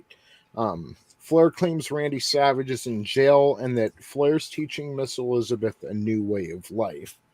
Flair says Deborah McMichael follows him around like he owes her money, and he tells Kevin Green that Green's made 2 mistakes already. The first is stepping into North Carolina without Flair's permission. The second is thinking that Kevin Green could cross-train wrestling and football the way that Flair cross-trains woman and Miss Elizabeth. So, Mongo's not on commentary tonight. And after this, Flair goes over to the commentator's booth, and he's going to commentate in Mongo's spot for the rest of the night. He says, look, Flair saw me up here in the commentator's booth a couple weeks ago, and he said he wants him on set from now on, because not only is Flair money, but Jane loves the Nature Boy. Jane Fonda. I'm Ted Turner, and Jane Fonda, my wife, ex-wife, number 6, slept with the Nature Boy, Ric Flair. Me and Jane were wondering if you wanted to go out for dinner sometime, Rick, and then we can go back to the Turner estate, and you can pleasure my wife. Maybe you'd like to plow Hanoi, Jane. Do that propeller dick thing again. She loves it. I mean, I loves it. spin that old dick around there. It's like you propeller dick the stewardess, and you see the stewardess, and it's Pat Patterson in a it's Pat Patterson and what's his name's ponytail. Oh, they cut off Mr. Perfect's hair, and then No, not Mr. Perfect. They cut Michael Hayes' ponytail off on the plane. Hayes, yeah. And then he Patterson just grabbed weaved it in. Yeah, he made a wig out of it. He's like, I'm a stewardess. It was Perfect and Lesnar who got into a brawl on that flight, I think. Yep. Yeah. Yeah. Mr. Perfect. He got the shaving cream, put it on the top of his head while he was sleeping, and then slapped him so fucking hard on the top of the head. Lesnar was fucking red. Like, he gets all patchy when he's pissed off. Yep. Oh, yeah. So he went crying to Vince, and that's when they fired Mr. Perfect. Yeah. Hey, hang on a second. Good night, Darren. He said, new sub, guys, but it's 2 a.m. here in London, so I'm off to bed now. Thank you, Darren, for subscribing to the Clown World Review, sir. Oh, yeah. Thank you, man. And join us next week, brother. Thank you for staying up so late, man. So, yes, and please go over, subscribe to Drew's channel, Supreme Heretic. He does a show little bit before mine every Tuesday. I'm sorry, is it because we just changed the names of everything? I know. It's United Resistance. United Resistance. Yeah, and I mean, that's where we talk about some deep shit. That's where we talk about political issues, social issues, yeah, and all the stuff that usually ends up getting talked about on wrestling streams anyway. So get your boosters. Boosters, not martial law. Right? Although, that's a great name for a character. Oh, yeah, they did it in Tekken. Martial law. That was Bruce Lee. I kept it about fighting. What? Yeah. Our next I didn't mention Hillary at all. And Russia. Dude. Yeah. I'm glad Hillary, glad she was never GM of Raw. So. You're glad she what? Do what? I didn't hear what you said. You're glad I'm glad she was never the general manager of Raw. Oh, yeah. She would have been worse than Vince Russo. Yeah. Yeah. Would have been like Vicky Guerrero, except bad and annoying. Mm-hmm. Excuse me. Excuse me. No wonder Eddie fucked somebody else. Jesus. Oh, my. Oh, my. That's a spicy take. But look, I mean, look. I'm just saying. I'm eating a spicy. Cried a lot. Yeah. I'm eating a spicy Slim Jim, and that was spicy. Oh my! So, last night, the Lethal Lottery, DDP wins it all. He's the number one contender for the Great American Bash. I'm gonna fuck this up the next few weeks, and I was telling Etep this. I hate that they put the Great American Bash and Bash at the Beach right next to each other. Mm-hmm. Yeah. DDP defeats Brad Armstrong, and after the match, Gene interviews DDP, says he shocked the world last night. It's kind of funny. It's The Lord of the Ring is the title. Mm-hmm. Yep. But nobody gets it. It was so over. DDP's like, I'm the Lord of the Rings. So, he's got one person to thank for becoming the Lord of the Rings. Himself. This might have been the first time he said it, but he said, I've got one person to thank. Myself. Self high five. Nice. Yeah. So then DDP puts Giant on notice. This is bullshit, man. Mean Gene's like, no, stop. And DDP's like, no. I want to tell the Giant that come the Great American Bash, I'm going to kick your ass. And Gene's like, well, that's what I have to talk to you about, Paige. We've got evidence from the championship committee, and they show it on the screen, I guess at some point during the match. Paige was thrown over the top rope. One of his feet touched the floor and he jumped back over. But I'm like, look, the ref didn't see it at the time. So that's on y'all, Yep. Take it out on the referee, not DDP. They said they can't strip Diamond Dallas Page of the Lord of the Ring title, but they are stripping him of his title shot and giving it to, now at least they make it worth it. We were going to get some fresh young talent, go up against some fresh young talent. Instead, we're going to get the Giant defending the title against Lex Luger at the Great American Bash. Now, I know, hold on to your seats. It's not like we just saw this the week before. Right? Why? The weeks before. Why? No, you don't get DDP going against the Giant for the title. No, you get Lex Luger, and you'll own nothing, and you will like it. You will be happy. Well, I mean, it's not every day you get to see Lex stupid face Luger work the Giant, right, for free on Nitro, and then on a pay-per-view. Yeah. So our main event of the night, the Giant versus Lex Luger. No, I'm kidding. For the WCW World Heavyweight Championship, and I just remembered I forgot to go between WCW and Raw again. The Giant, he said he was going to be a fighting champion, and damn, he defends every week. Got to give it to him. He does. The Giant, with Jimmy Hart, defeats Arn Anderson with Kevin Sullivan to retain the title. 1 second here. because something happened and I didn't write it down. And I just want to, nothing too important, but something does happen here. Doesn't Luger come out to ringside during this one? No, is it? I can't remember if it's this match he runs down. But, and I can't. Oh, did you figure it out? Yeah, the Giant defeats Arn Anderson in 3 minutes with the choke slam. Glorified squash. Where the fuck is the result? So yeah, either way, yeah, Arn Anderson ain't going nowhere. He's Flair's shadow. He loses in 3 minutes. I think Luger did come out and maybe ran down Sting to the ring too. Did Sting make his way out too? I can't Either way, remember it's if Sting did fucking, or not. it's Luger and the Big Show. I mean, fuck me. You know, why DDP? I like DDP. And then they didn't treat him right ever since they turned him heel and first gave him the title. Now, he was a good heel, but it's like the fans still kind of wanted to cheer for him. But from there, all the way through his WWF run, they didn't do DDP right. Like, WWF was so bad. They treated him like shit, dude. He jobbed out to Undertaker's wife. Yeah. The stalker gimmick. Oh, yeah, that was retarded. After that, he was positively Page. Yeah. Jeez.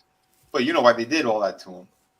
And it's one, because of his age, and two, because he wasn't as big as the rest of them. Vince was all on that kick stuff. You got to be a giant shithouse. You got to be huge. Huge.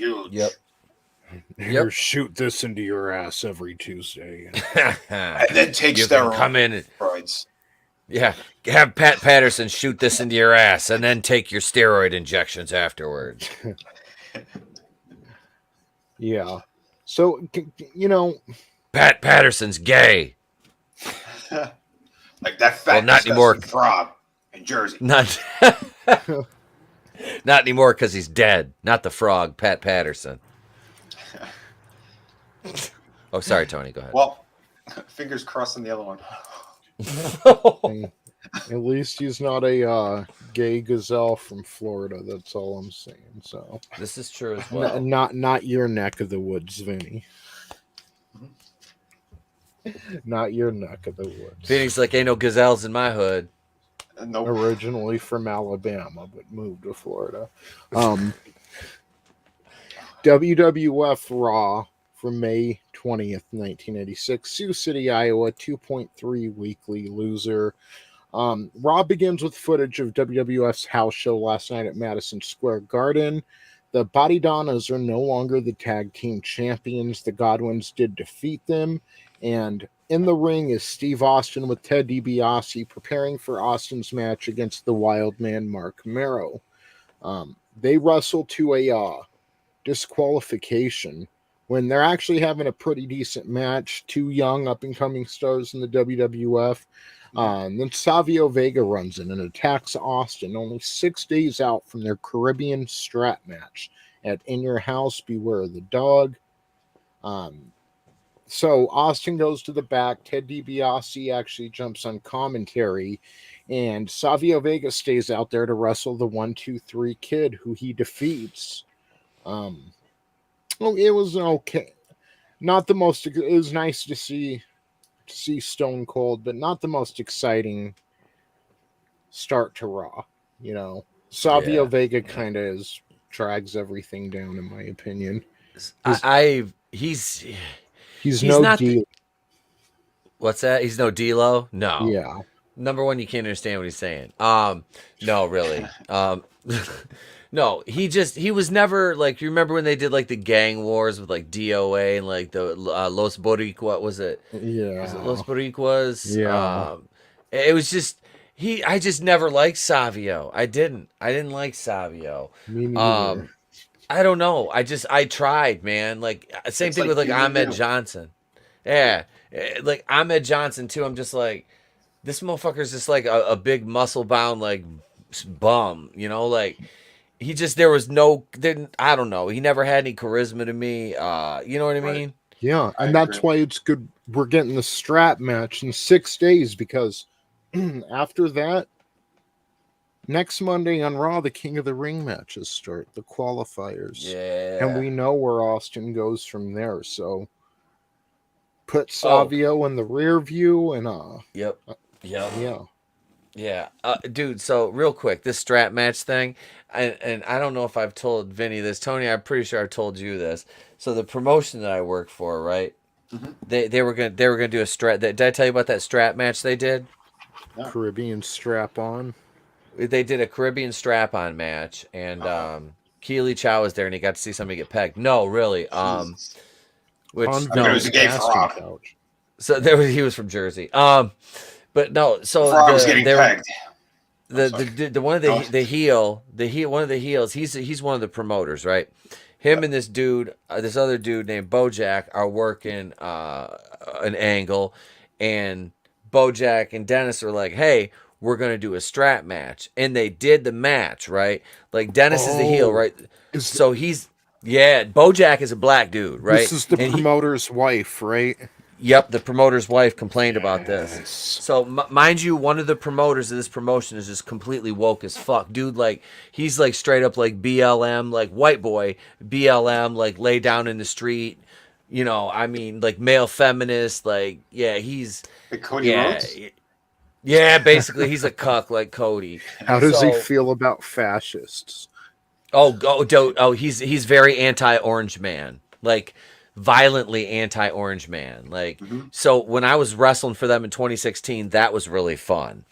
The promotion was like split in half by that.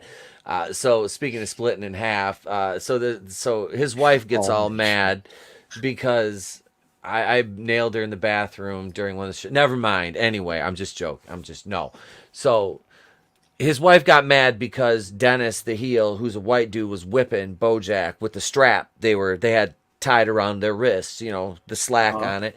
Dennis is whipping him with it. Bojack and Dennis were like, this is what we're going to do. They were both cool with it. You know, nobody even thought anything like that was racist or anything like that. So his wife says to Bojack and Dennis, I can't believe you did that. I can't believe you would be a white man and whip a black man with everything that's happened in the last 2 years. I can't believe you chose to do that. And Bojack and Dennis are like, what the fuck? Like, what? Like, yeah. So John, the promoter, had to come out and fucking apologize to the crowd. Like, didn't have to. Nobody said anything. They're not even thinking about it, by the way. No, and apologize for insensitive imagery. Wow, that's gay.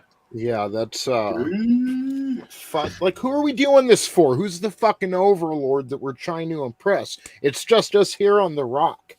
Yeah. Yep. Do we have to keep acting like this? Can we all just smoke a fucking joint and chill? It's exactly what you said. Act. That's the key word. It's an all fucking act. Yes. So, but this strap match and that promotion, this just happened like a couple months ago. Well, no, I started wrestling back there in like early 2016, and that was when, you know, then the election happened, and you saw people's true colors come out after that shit. But that whole strap match thing was fucking hilarious. Yeah, that is funny. So. And we'll read the In Your House, because In Your House is this Sunday coming up. So we'll read and see what happens there. See if Vince has to come out and to apologize to the 1996 crowd.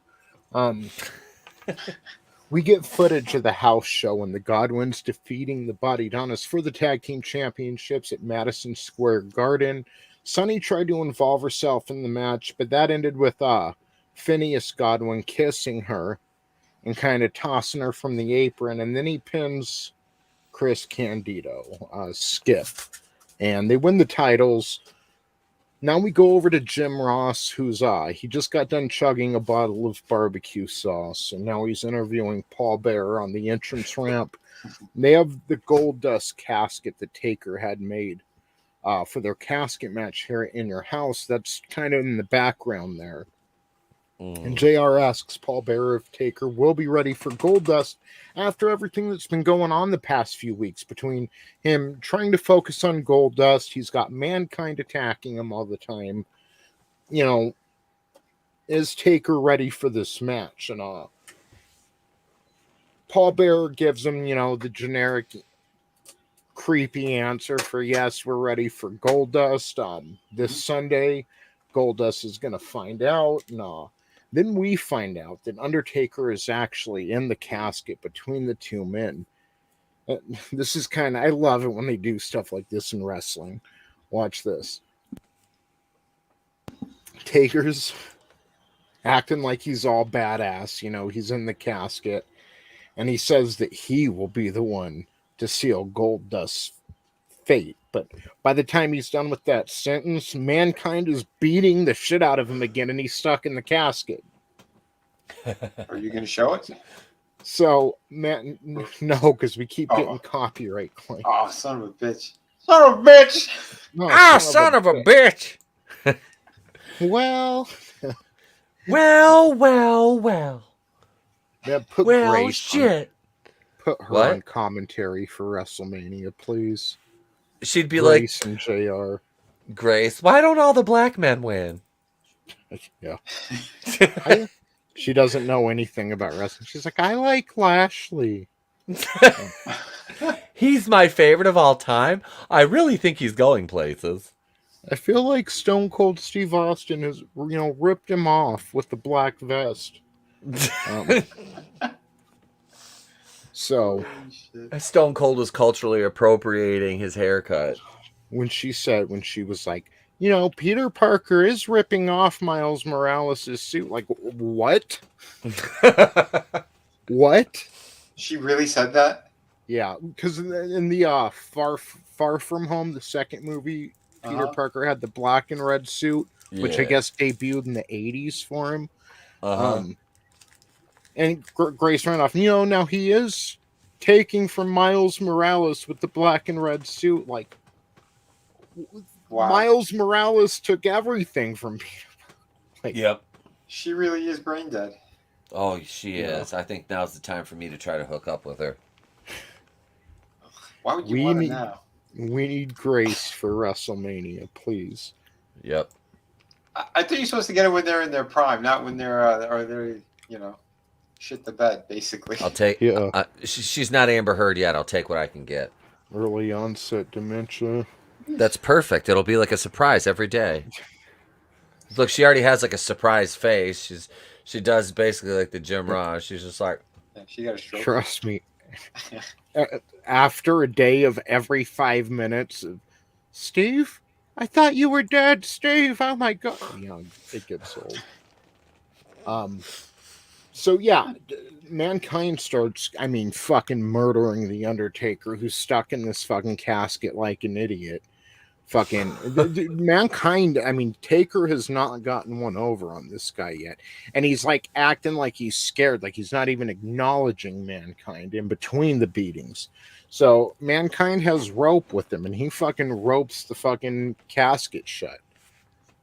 And then he takes a steel pole and just starts, beating the shit out of the casket. It's all dented and fucked up. Then he kicks it over on its side and continues to just strike the casket. You've got all kinds of referees trying to pull him away again. And he's striking the casket like it owes him money.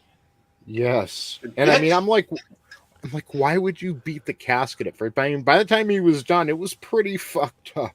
Like, yeah. I think I remember that. Yeah. So it was just kind of funny because Taker was trying to he's like, he fucking casket opens, there's Taker. This Sunday, I will seal your fate. And that's about as far as he got before the shit got kicked out of him for a third time. So now it was always funny watching Mankind beat him up. Yeah. And they're going to have a boiler room match at SummerSlam here in a few months. Oh, that was their very first match, was the boiler room? I think so. They might have wrestled before that, but I think it was the boiler room. Maybe we can check on that. Jamie? The main The event. footage. Yes. No. Until I get 11 million listeners an episode, they don't let me play shit. They copyright strike me, motherfuckers. Right. We played like we're 4 looking at a seconds of that move. match. Yeah, we're looking at Jim Duggan get choke slammed. Nope. Yeah. Yep. Yeah, that's horseshit So, right there. Yeah, it is. British Bulldog with Jim Cornette, Diana Smith, and Clarence Mason, their lawyer. I want me title shot, and me attorney, and me wife, and me manager. Yeah. Now this is stupid, okay? Shawn Michaels is gonna be on commentary. They say, well, you can't be on commentary because Clarence Mason has filed a restraining order against Shawn Michaels. He can't come within 50 feet of Diana Smith. So Gorilla Monsoon comes out, says, okay, then Diana Smith needs to fucking leave. Like, why would she be in the arena and not Shawn Michaels, you know? Right. So, and this is so stupid because as they're walking her up the ramp, when they just established they can't be within 50 feet of each other, Shawn's music hits. He walks down the ramp, exchanges a look as they cross within 3 feet of each other, and then sits down at the commentator's booth, and then they go to commercial. Like, why wouldn't you fucking show Diana walking out? Yeah. And then go to commercial, and then come back and play Shawn's music and have him come out. Because it would have been like the same amount of time and everything, just an earlier commercial. So it looked real stupid because they ended up having like this 5-minute promo in the ring between Gorilla Monsoon, Jim Cornette, and the lawyer about Shawn can't be within 50 feet of her. And then literally as soon as they get done establishing that, they have them cross right next to each other. Yeah. It's just like bad booking. That's not good social distancing. It's supposed to be 6 feet, you fucking racist, bigot, blunt supporters, even if it was 1996. This was in a time, too, like, you can hear JR's voice. And, ladies and gentlemen, we're past the top of the hour, but we're going to stick with you till we get a finish to this match here, you know? British Bulldog wrestles Jake the Snake Roberts in the main event. Diana Smith ends up coming down at the end. Like, I think she tries to get in Shawn's face or whatever. He stands up, gets in her face. British Bulldog in the middle of the match jumps out of the ring to confront Shawn, and Raw goes off the air. Like, there's a fucking match going on. Yep. I used to hate that shit. Yep. I remember that moment too. Right? As soon as you said, I'm like, oh. Yep. You got me fight the fucking crackhead. He took me off fucking TV. He asked him for a title shot, and he gave me this white. I think that was it. Maybe that's where they cut it, because they thought he was going to turn to the camera and say that. Where's me title shot? Jake's like, I got a crack pipe. Come here. I got it free from Biden in the future. Yeah. The time traveling crackhead. Dude, how cool would that be? A time traveling crackhead, Jake the Snake Roberts. Just hope his dad, just hope his dad Grizzly Smith doesn't get a hold of it. Yikes. Yeah. That guy had a rough life. I'm sorry, but he did. Like, his sister got murdered, and like Wendy Richter was one of his sisters, I think, wasn't she? Was she? I didn't know that. So no, it was Rockin' Robin. I'm sorry, Rockin' Robin. Rockin' Robin. She was a little thing. Yep. Because that whole family was like huge, except her. She was super tiny. Yeah, his dad was a fucking James Gunn type guy. Was it? So. Yeah. Wasn't he like 6'8" or something? Yeah, Grizzly Smith. Wasn't Grizzly? Yeah, I think. He was a pissed off son of a bitch. Yeah, it was a big old Grizzly Smith. Yeah. So, WWF In Your House, Beware the Dog, May 26th. Yeah. Huh?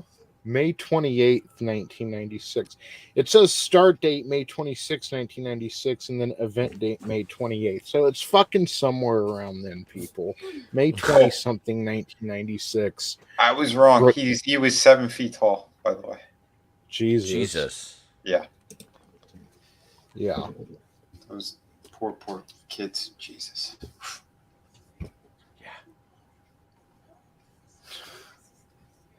Yes, brutal morning wood. They They complete each other, the yin and the yang. Dude, I want to see a Triclops. Grace, JR, and Forrest Whitaker. On a road trip. That's a Cronenbergian nightmare. You see him in the car. Jim Ross is like, by God. Grace is like, well. And Forrest Whitaker is just like, he's just sitting there. He's just going like I don't. It's like a Picasso painting. It's like melted ice cream. I don't know. Like, don't do acid in the room with those three. No. Oh, son of a bitch. So, in your event held in 2 nights due to power outage the first night.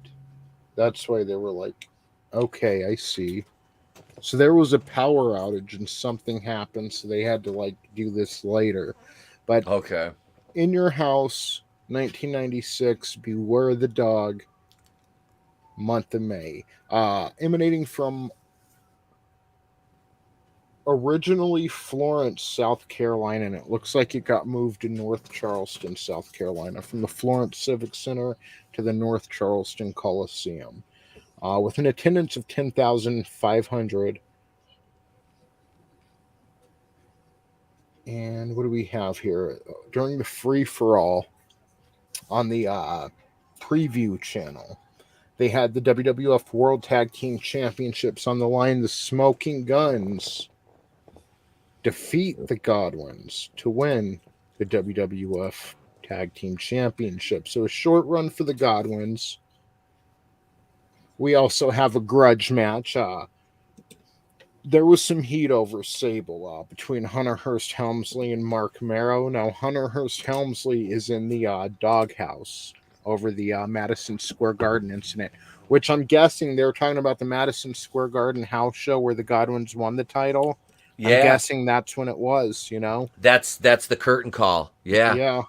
So Mark Marrow, Wildman Mark Marrow with Sable defeats Hunter Hurst Helmsley. We then, that was May 26, 1996. From Florence, South Carolina. Okay, we also get the WWF World Heavyweight Championship that night. Shawn Michaels versus the British Bulldog ends in a no contest. Michaels retains the title. So now we're going to jump to, what the fuck? This seems like the worst pay-per-view ever. So then we jump to May 28th. I'll figure out why Bulldog and Michaels ended in a no contest, but we jump to May 28th. We get the Caribbean strap match. Savio Vega defeats Stone Cold Steve Austin. What? Wow. Lame. We're building this guy up. We're building this guy up. We're gonna push him to the moon. Let's put this piece of shit over on him. Savio I don't Vega. get it. So hey, he comes down finger snapping like West Side Story. I don't know. Vader.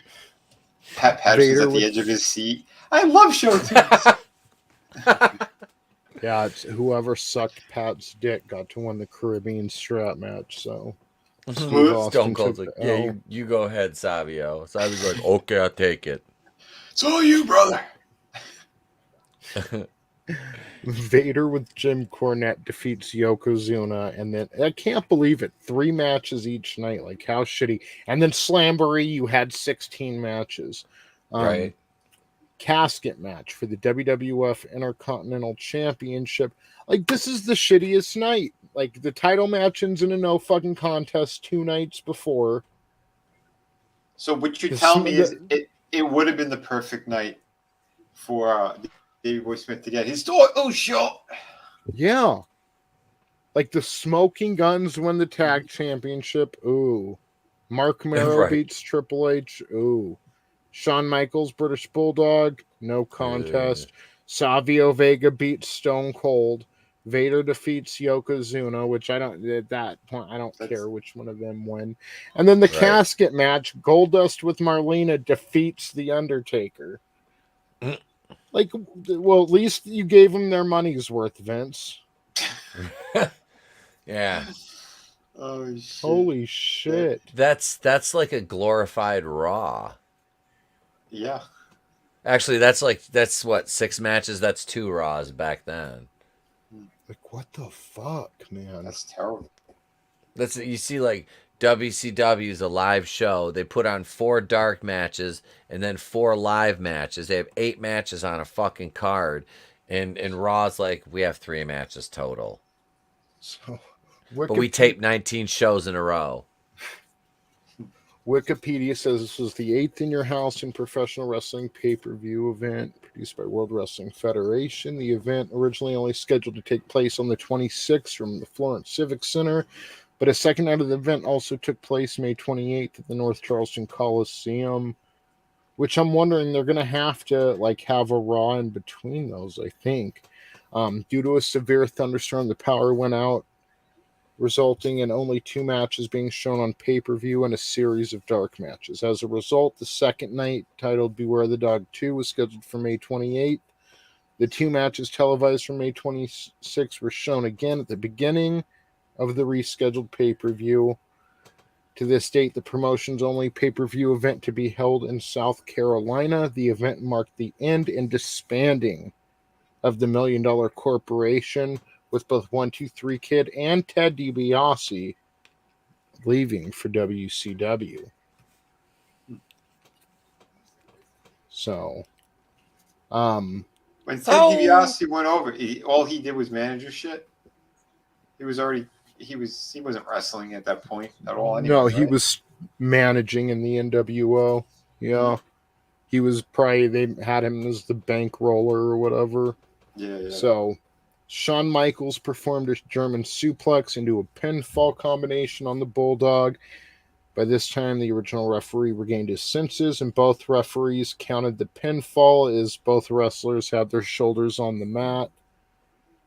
And that's how it ended up being a no contest. So just a balls pay-per-view. Pretty sure it was Stone Cold. Oh, I think Stone Cold was at WrestleMania 12, I think. I think he was on a pay-per-view before this, but only one. It was What a Balls pay-per-view. Like, not only was it a bad show, but it had to take place on 2 different nights. Yeah. That is pretty terrible. That's awful. And Goldust beats Undertaker. Yeah. Pat Patterson must have had a really great day. Yeah. That's all I'm going to say on that. The casket match between Goldust, the champion, and challenger Undertaker. During the match, Undertaker performed a signature tombstone pile driver to Goldust and went to roll him into the casket. However, when Undertaker opened the casket, guess who appeared inside? Mankind. And he locked in his mandible claw hold, positioned Undertaker into the casket, and shut the lid. Okay, that's a little more forgivable. Mm-hmm. But even then, it's literally, you know what we should end this pay-per-view with? What, Vince? The same thing the fans have seen on Raw the past 3 weeks. Yeah.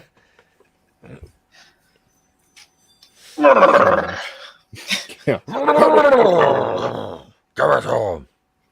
Where's Stephanie? I don't know. She's saw her with Randy Savage a little while ago. Did he bank her too? Oh, yeah. That's what they say. She was young. She was like 15 when Savage was banging her?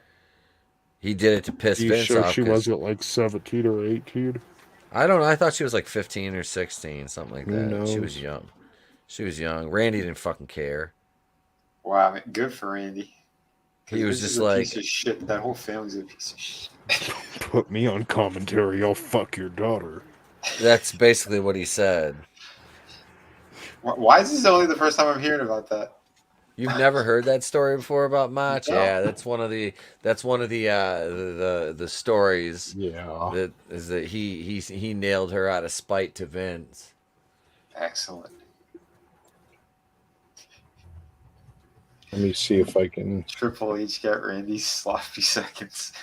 Oh, yeah. Oh, shit.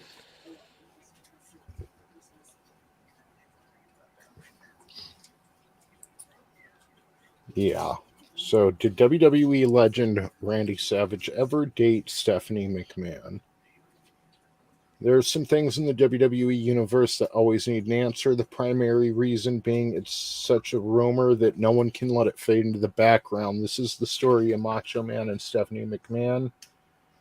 Are the rumors true? Now, Randy Savage and Stephanie are renowned names in the wrestling industry, but there's a rumor that claims Savage and McMahon at one point had a relationship which truly hampered Savage's time with the WWF.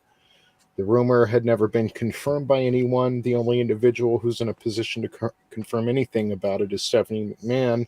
Tragically, Randy passed away in 2011. However, Vince's daughter would never address a rumor like this. It would become a huge deal, and Triple H would be dragged in the matter as well. Good. Yeah. The rumor started in 2004. I'm pretty sure I heard it before 2004. Mm-hmm. I heard that when I was working for PowerWrestling.com, and that was, like maybe late 99, early 2000, 2001. Mm-hmm. Yeah. The supposed rumors that Randy and Stephanie had a relationship in 1994, same year Macho left. We got to see how old Stephanie McMahon is and figure out that age. Yeah. Apparently, Vince learned of the affair, and that's why Savage left the company. There's no saying if this is true or false, considering no one will go on official record about this. However, what the rumor is, and even to this day, this is what the rumor is, and even to this day, questions get asked about it. Randy Savage's ex, Stephanie Ballar, revealed that Savage had actually said something about Stephanie McMahon to her. Oh, he told me one day when we were on ecstasy on the beach. I think he didn't mean to tell me that, and the next morning he goes, "Did I tell you anything last night on the beach?" I'm like, "You sure did." He knew exactly what he said, and he was like, "Shit," because it was kind of like the truth drug. Once he got on that, he just started telling me everything. It is what it is. She knows, and he knows what all that was. Stephanie's 45 years old. Okay, so then... Yeah, that would be what, 1977? 76 she was born, September 24th. So 1994 she would have been 19? Yeah, okay, she's not. Okay, she would have been 19. I thought she was younger than that. But at least she was legal. James Gunn. Yeah. Yeah, I was Seth going to say, Green. I think she was We're looking older at you. than 15. Don't tell me Randy's been to the island, please. He's my hero. I didn't hear him see his name anywhere. No. Yeah. He's not Eminem. Yeah. No. So... Please, he was banging strippers and the boss's daughter. Why would he go for... No. Yeah, he didn't need to. Mm-hmm. Yeah, so Randy Savage fucked Stephanie McMahon. God bless him. I'm if no one else will, I will confirm that rumor. I think that's we'll confirm it. Hail Tap and Die. And one of his exes confirmed it. Tap and Die has got the right idea. Dark Side of the Ring episode on this, yes. Oh, right. Hell yeah. They wouldn't let that happen. It all started with a helicopter. Ended in Randy's place on Miami Beach. Yeah. They're not making a Dark Side of the Ring about the $1 billion princess. Hail Tim's Talk. What's up, brother? Good to see you. Thank you for joining us. Hail Tim. See, we got to ask Tim what he thinks.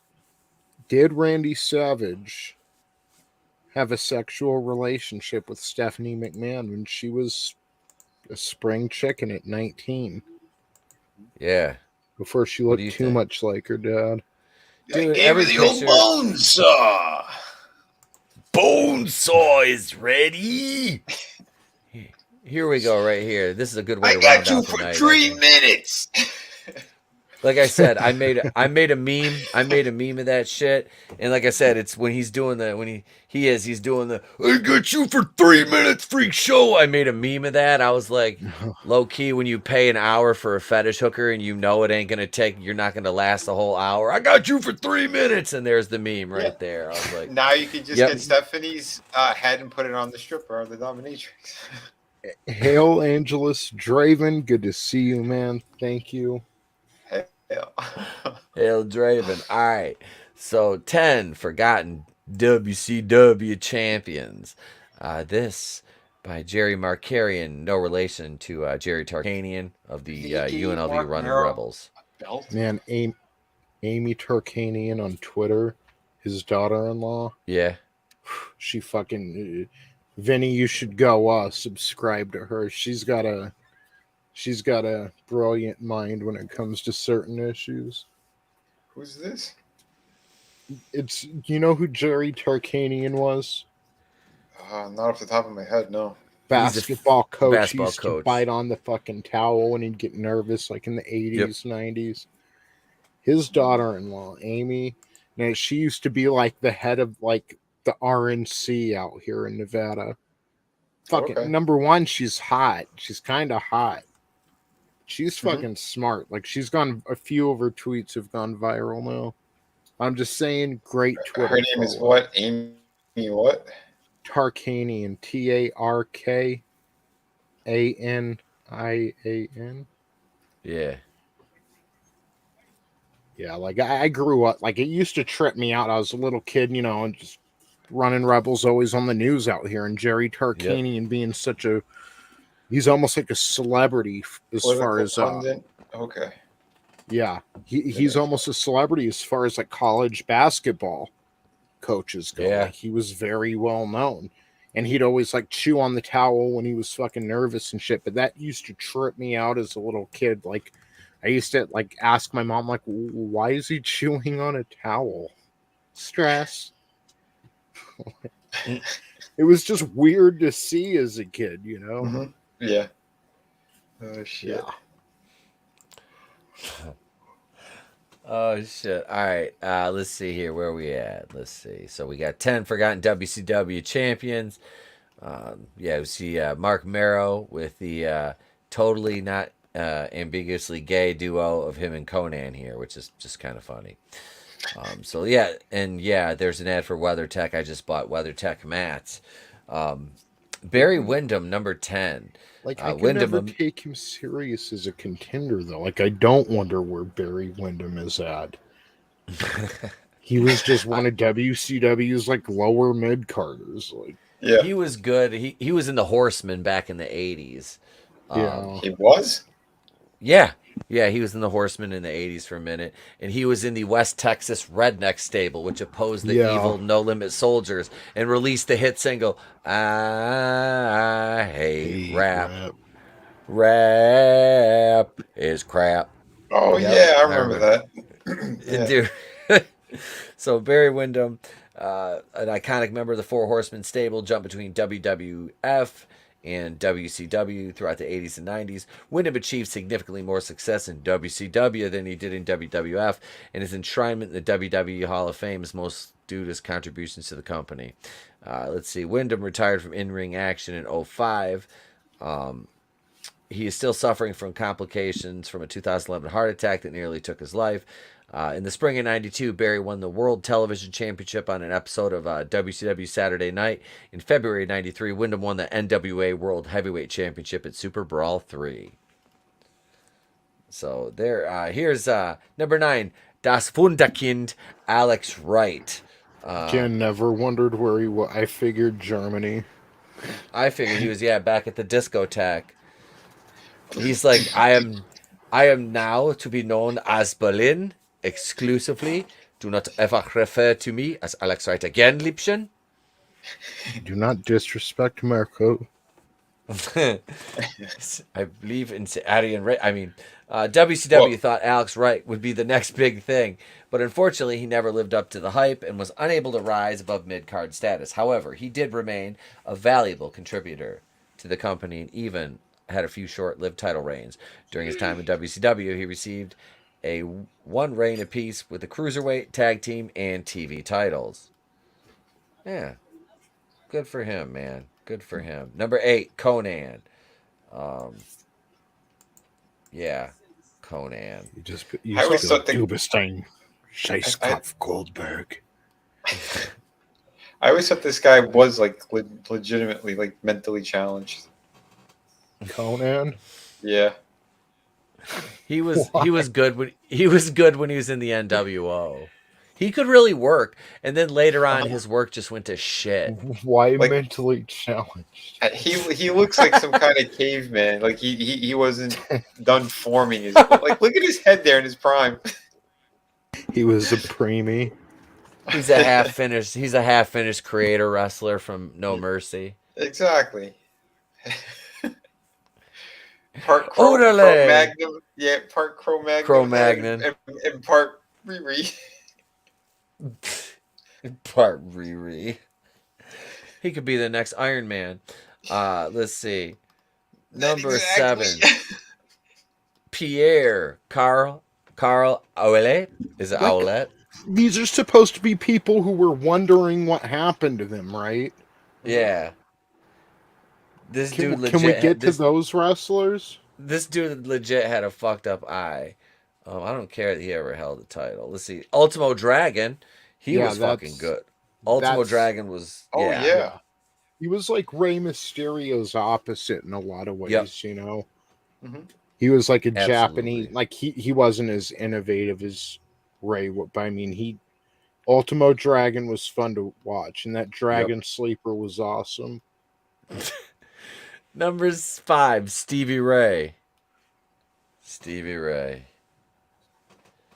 He had the tag team titles. Can my brother have a job as an agent? A 10-time tag team title holder with his brother Booker T. Vito, big Vito. Dude, I liked when Vito and Johnny the Bull were the Mamalukes. I fucking love them guys. Remember they started making Vito wear a dress? Was Vito the one that had the blonde hair? No, Vito was bald. This is Vito on screen right here. That's why you need to go back and watch those later days of WCW again, because it all kind of like melded into just something. Bad memories, I don't know. See, I love as bad as it got, I still fucking love that. Because him and him fighting Ralphus and screaming Norman, dude. God damn, that shit was funny. Fucking screaming Norman Smiley. Yeah, dude, Vito was in the he was like a affiliate member of the Natural Born Thrillers, like that Mike Sanders stable with like Reno. And remember, because Reno was like Vito's brother, kayfabe, and they had Johnny the Bull, Vito's tag partners. It was like Jindrak, O'Hare, Chuck Palumbo, Stasiak, Mike Sanders. They had like 8 people in that fucking stable. Johnny B. Bad. He was the TV champion on 3 separate occasions. Yeah, and they never let him defend the belt on air. Oh, they never did. Well, remember, he was always working the dark matches on Nitro. It was ridiculous. Etep, he was just on Tucker Carlson talking about that Peter Dinklage, Snow White and the 7 Dwarfs thing. Yeah. Yeah, I saw that. Good for him. Crowbar, number 2. See, I liked Crowbar. He was cool. Yeah. Kind of forgot about him, but yeah, he was cool. Him and Daphne and David Flair, Shannon Moore. Who fucking cares about Shannon Moore? Yeah, he didn't grow up to be Chris Jericho, and that's all that matters. Or was that Lenny Lane? That's Lenny Lane. Yeah. Shannon Moore like tags and does like a lot of shit with this. I can't remember the chick's name, but I follow her on Instagram. She's a better worker than he is, I think. Yeah. So Uh, yeah, I think like Ultimo Dragon, Crowbar, yeah, maybe I'd one say other. Vito. Vito won the hardcore title. Like I said, I like Vito. Him and Johnny the Bull. I thought their tag team never got enough. Play. They never were booked right because they were talented kids. Draven, everybody's in AEW except for Cody.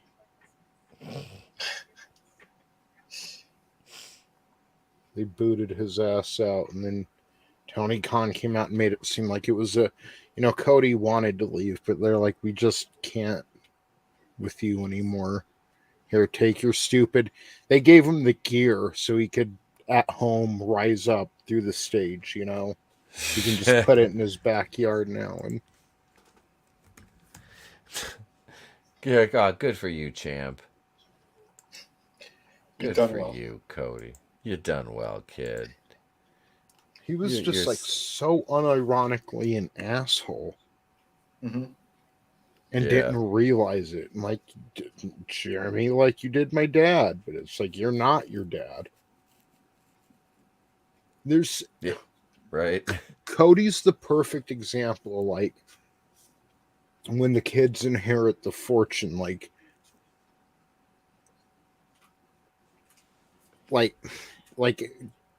Dusty went out there and nothing was guaranteed. He had to make that name for himself.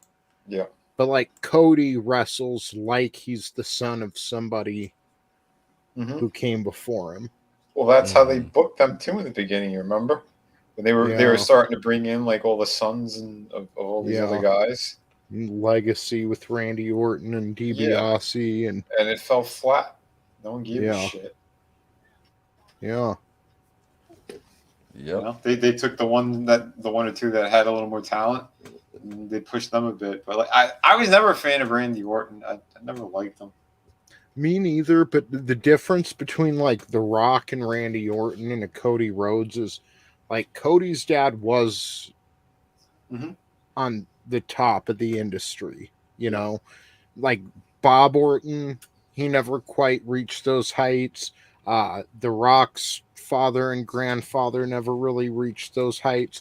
So then they came in and wanted to reach those heights, but you kind of live in their shadow when you have a great and Charlotte Flair was able to break away from it, but she also, she's women's wrestling, she has her own path that she can, blaze. Fucking even as much as I like Dustin Runnels, and that's one thing the Gold Dust character was good at. It got him out of his father's shadow. Yeah, but you have it put him in the closet. Yeah. And Can't I have was a like the shadow gay in frog the in dark Jersey. closet. Yeah. So, oh, nice. Our first spot of the evening. Hello, Hey, Jonathan Hines, Ian Sanders. Interesting. Jonathan Hines, I Ian think Sanders. They're trying to Send in fool the us. clones. Sorry. That sounds like an American name. Yeah. Look, Next he's time we will American. try Davey Boy Smith. Title shot. Title shot now. /.VURL17. Yeah. Why do you always have that at the end of your name? Is normal. I am human. Give me title shot. Holy hell. Yeah. So, yeah, and that's just what it is. You're going to, if your dad was at the top of the industry like that, you're going to live in their shadow compared to your dad was a tag wrestler. And it's like, okay, well, you know what? I'm going to make him proud and I'm going to reach the heights of the industry, and Cody, it's not like he veers away from it. He's the American nightmare, Cody Rhodes. Who has a nightmare? They're getting chased by Cody Rhodes. How are you the American nightmare? Right. What are you, a communist? Like, well, you're not wrong there. yeah. Him and his wife. Yeah. Yeah. So, guys, it's my it's funny, my wife and I, our birthdays are exactly 2 weeks apart, but it is her birthday tonight, and I want to go spend some time with her, touch her butt, talk about Cody Rhodes. Yeah. Ask her if that's her nightmare. Her American nightmare.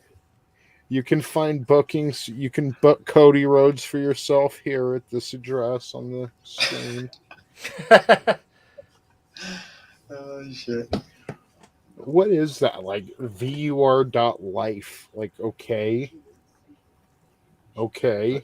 Like, nobody's clicking on that Bottomatic. I'm going to go to the library and put that into the web browser. Yeah. One day someone should do that and live stream it. Hey, we can live stream from our cell phones now, Vinny. Oh, yeah? But yeah, you can live stream from your cell phone on YouTube, like straight from YouTube after you hit 1,000. Like, you could always do it through a browser on StreamYard. That's what I did. But all right, Tony, you want to take the show home now, don't you? I do. Yep. Yeah, let's go ahead and go around the thank you everyone for the birthday wishes to the wife. I'll make sure she gets them from you guys. I really appreciate that. Awesome. Absolutely, yeah, man. Happy birthday to her for sure. Yeah, you tell her. Robert Loggia says, "Drink your juice, Billy." Robert Loggia says, "Drink your juice, Billy." No, everyone says, "Happy birthday, baby." Thank you. She said, "Thank you, everyone, especially Keely." Etep, what have you got going on, sir? Keely, hands off my girl, man. Keely, settle down over there, SA. I will be on my own show tomorrow night and nowhere else for Once on a Wednesday. No, 9 p.m. tomorrow. Join me, Tony, GTEP, Mr. Grant Gregory, and maybe YetiCast. And if not YetiCast, then somebody else will join us. Somebody else will enter. Then all four will leave because we're all in separate locations, so we'll all go our own ways at the end of the show. But yeah, you can come over there for a Wednesday Night Live, the place to be, with me, Tony. Like I said, GTEP. And then Thursday, you can just there's no Batwoman again this week.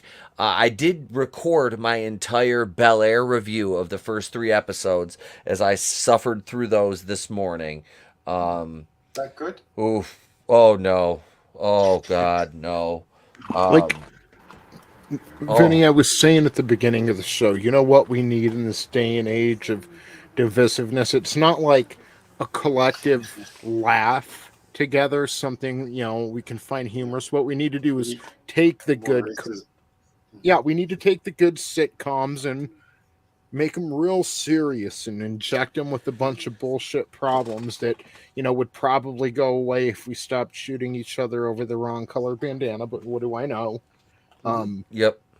So, yeah, and no collective laugh, everyone. Go get All lectured. I heard was bigot. You're going to go down to January 6th again. I don't know. Right? I just had my January 6th moment. Sorry. That was a January 6th moment, Tony. No, it's not a good show. It's not. Yeah, they do mention the By Large Mansions group. It's bad. Put it this way. All the white people in the show are either stupid or assholes. That's where we're at. That's where we're at right now. Draven's flirting with you. On a scale of 1 to 5 Batwomans, how bad is it? I would give it like 5 Batwomans is like the most Batwomans you can get. I'm gonna give Bel Air right now. I would say I give it 3.5 Batwomans. If it, and I'm not saying it's good in any stretch of the imagination, because that's only 1.5 to the good. So yeah, it's out of 5. So that show's got a 33%. Third. Yeah. Yep. It's bad though. So yeah, look for that. I have to edit that all day. Literally, I recorded it today. There's 40 minutes of raw footage of me talking about the 3 episodes. So I'll edit that down, get that out.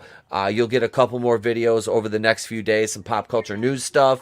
But yeah, come on over, subscribe. Make sure you're still subscribed to Tony and Vinny, and the bell's on for notifications. And I love you guys in the chat. Thank you all. You guys rock.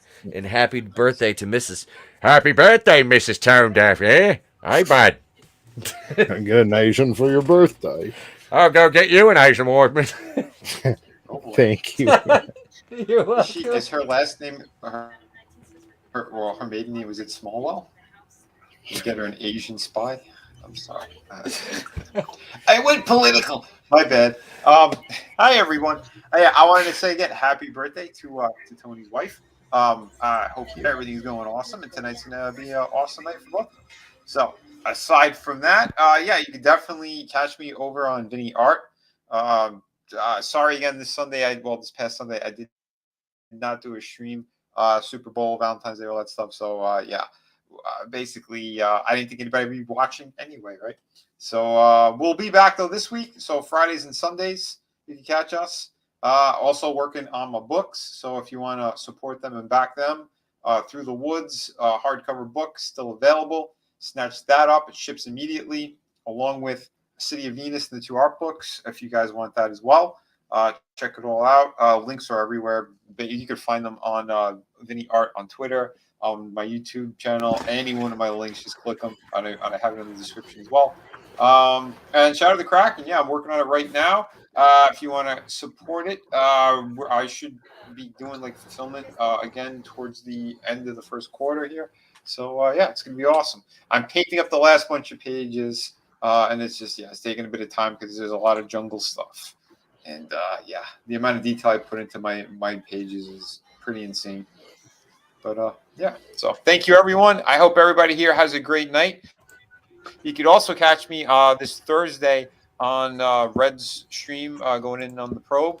And after that, Tommy and I have an awesome figure discussion on Collectible Pass with 2 guineas. So hell yeah. Check it all out. Yeah. Tommy actually told me he needs to reorder his collection from you because he keeps finding jelly beans all over the pages. Unfortunately. Yeah. Jelly beans. Jelly beans. Yeah, I did get that Blaster figure finally, so I was shooting that before. And yeah, I gotta edit it and do the voiceover. But yeah, I finally freaking got him. But I also got another cool piece I'm gonna throw into that review. That kind of made up for a character that was lacking in the Soundwave department over there. But yeah, you guys will see it in a day or two. I don't think, because you didn't stream Sunday, that Gen review, that Ghost of Tsushima, that was fucking awesome, man. Like, I love that game, and I just didn't think about action figures. Like, that was pretty awesome. All the accessories it came with. Yeah. Yeah, and that's the one they screwed up, and then they upgraded me. So yeah, I got the deluxe one. That's not the one that I ordered. They gave me with that full base, the fox, the banner, all that shit, like the clan banner. Yeah. I'm still blown away by that thing. So yeah, definitely that was my figure of the year. If you guys haven't seen it, go check it out. Yeah, that game is incredible. If you haven't played it, I also recommend snatching that up. You know, one thing I love about that game is like you do follow the foxes to the shrines, and they'll give you the option to pet the fox, and in Breath of the Wild, like you regain your energy, like you'll go around killing different animals, wolves or whatever, They've got deer, all kinds of shit in that game, and it'll leave meat behind. Then you go cook the meat, and then you have it on you. When you need energy, when you need health, you can eat your cooked food, Yeah. They have foxes in a few different kinds. Like they have the white snow foxes and the red foxes, and I've just like always made it a point not to kill them in Breath of the Wild in the Zelda game, because all they do is whine and run away from you. But like the wolves will attack you. A fucking little rhino sees you, it'll charge you and fuck you up. So I kill them. But the foxes, they're always so innocent. So then to see that in Ghost of Tsushima, it was just, you know, a cool like little moment for me, you know, that it's just my personal decision. I don't kill the foxes, and they're too close to dogs for me. Yeah, I agree with you too, man.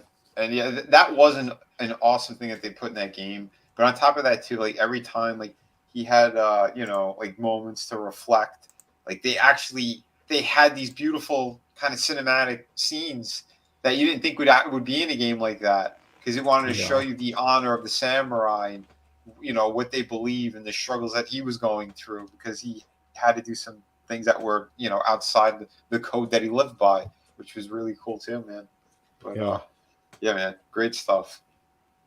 Yeah, like a lot of these conservatives or libertarians who live up to this arbitrary ideal that doesn't actually exist, they could take a lesson from Jin. Like, yeah, honor's great and everything, but sometimes if you want to survive, you got to sneak up behind a motherfucker and slice him upwards. Like, yeah, man, dude, that upgrade that you get at the end, well, towards the end of the game, you could just do that power kill and just decapitate him with one slice, and then they all get that fear in them.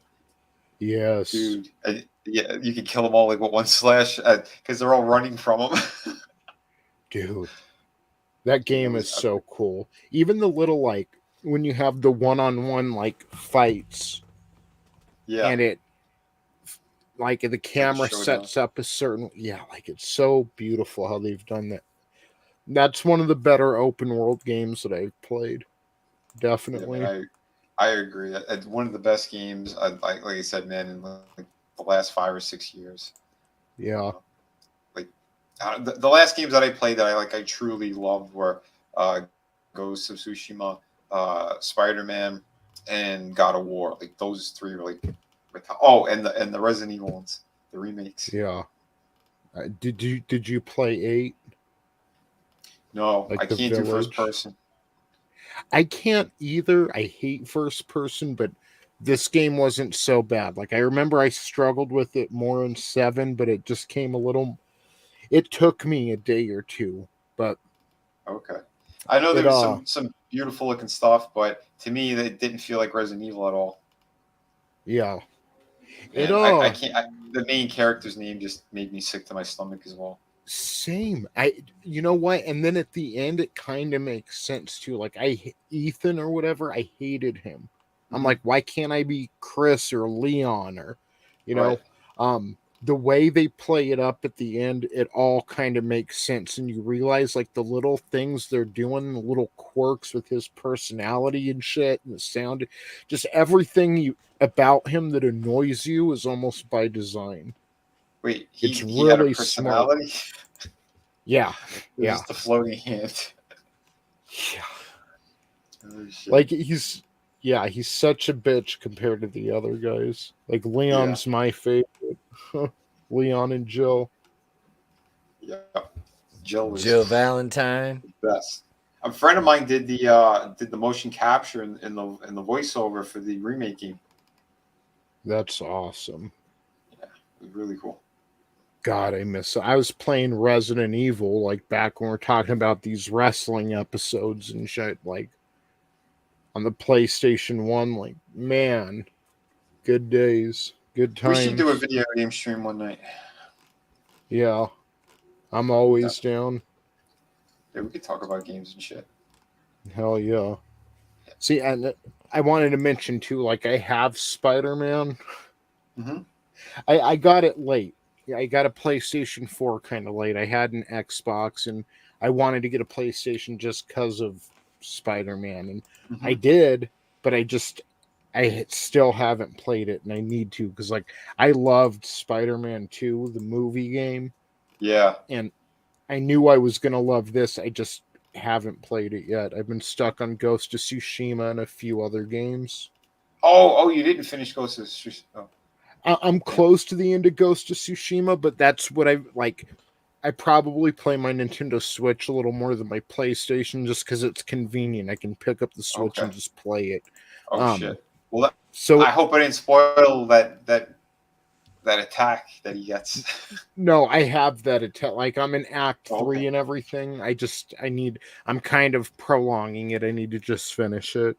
Gotcha. Yeah, that game was incredible. And yeah, and you get a choice too in the end, which was a surprise for me. I wasn't expecting that. That's cool. See, that's when there's a game I love, like I don't want to beat it because then I lose interest and end up not playing it again for a while. And yeah, that's one of the games I really like. Like, probably I'll always be a Zelda fan. Like, is my number one franchise because there's a lot of memories there for me and nostalgia and stuff. But any other games to grab me like that and pull me in, like it's a special game because I'm picky. Yeah, dude, I'm the same way, definitely. Yeah, it was Resident Evil, Legacy of Kain, like those games are all like on my list like that too, right? Nostalgia, and just at the time I got them, shit that was going on, but and the Tomb Raider stuff too for sure. Yeah, fuck, I remember Tomb Raider on my demo disc for PlayStation. Like it was like every November. Yep. Yeah. That's one game I actually played.